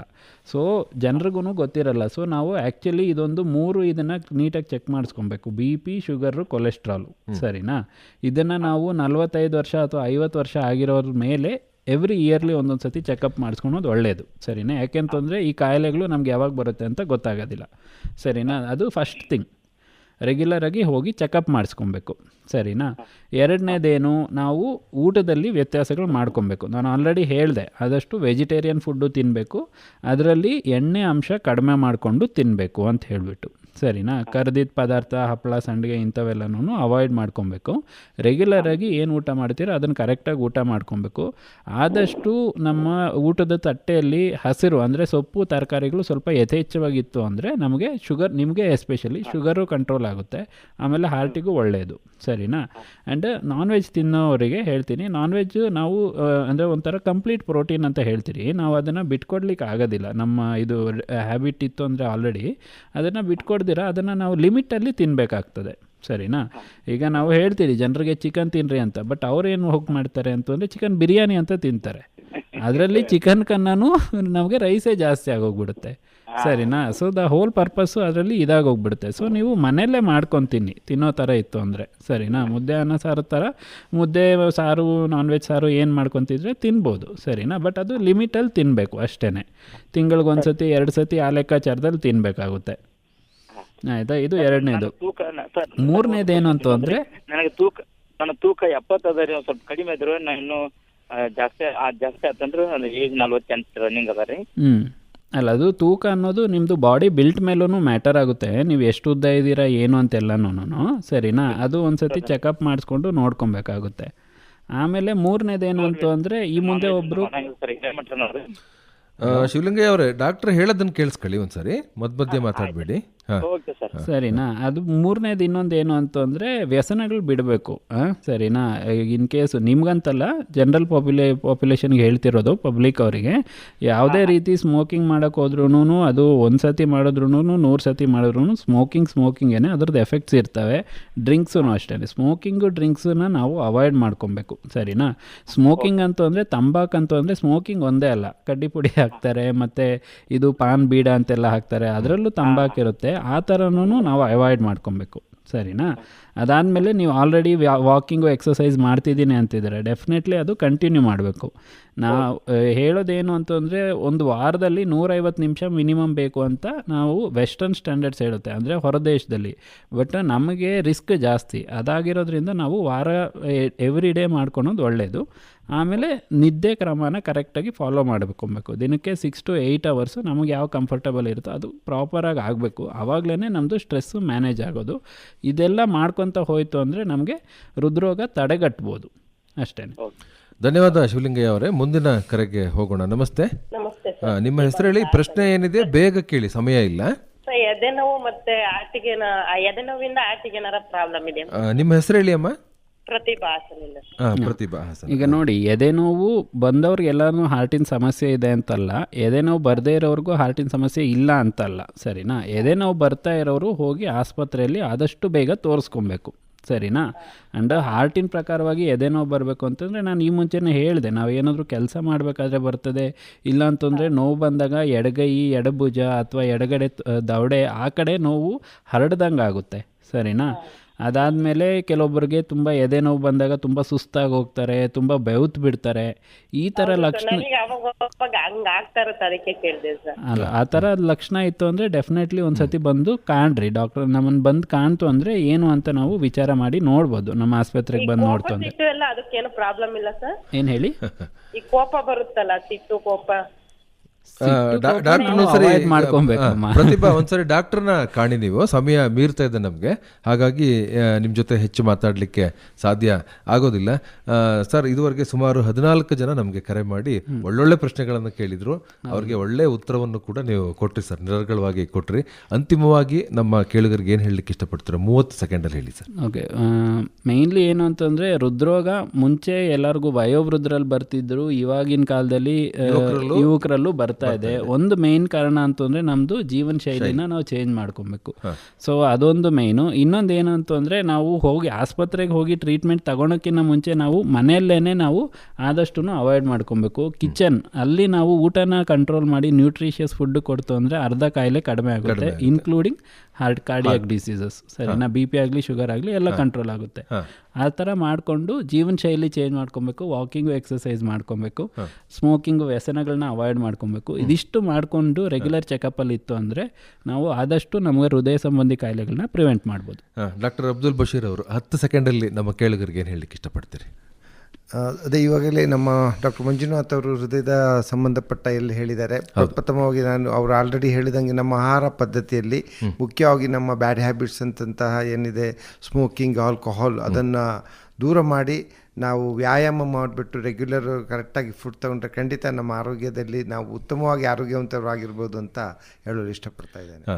ಇವತ್ತಿನ ಹಲೋ ರೇಡಿಯೋ ಡಾಕ್ಟರ್ ಕಾರ್ಯಕ್ರಮದಲ್ಲಿ ಭಾಗವಹಿಸಿ ಹೃದಯದ ಆರೋಗ್ಯಕ್ಕೆ ಸಂಬಂಧಪಟ್ಟ ಹಾಗೆ ಮಾಹಿತಿಯನ್ನು ಮಾಡಿಕೊಟ್ಟಂತಹ ಡಾಕ್ಟರ್ ಎಂ ಮಂಜುನಾಥ್ ಅವರಿಗೆ ಹಾಗೂ ಡಾಕ್ಟರ್ ಅಬ್ದುಲ್ ಬಶೀರ್ ಅವರಿಗೆ ಧನ್ಯವಾದಗಳನ್ನು ಹೇಳ್ತಾ, ನಮ್ಮ ಈ ಕಾರ್ಯಕ್ರಮಕ್ಕೆ ಕರೆಯನ್ನು ಮಾಡಿ ಮಾತನಾಡಿದಂಥ ಎಲ್ಲ ಕೇಳುಗರಿಗೂ ಕೂಡ ಮತ್ತೊಮ್ಮೆ ಧನ್ಯವಾದಗಳನ್ನು ತಿಳಿಸ್ತಾ ಕಾರ್ಯಕ್ರಮಕ್ಕೆ ವಿರಾಮವನ್ನು ನೀಡ್ತಾ ಇದ್ದೇವೆ. ಮುಂದಿನ ವಾರ ಮತ್ತೊಂದು ವಿಷಯದೊಂದಿಗೆ ನಿಮ್ಮ ಮುಂದೆ ನಾವು ಬರ್ತೇವೆ. ಎಲ್ಲರಿಗೂ ಕೂಡ ಧನ್ಯವಾದಗಳು. ನಮಸ್ಕಾರ.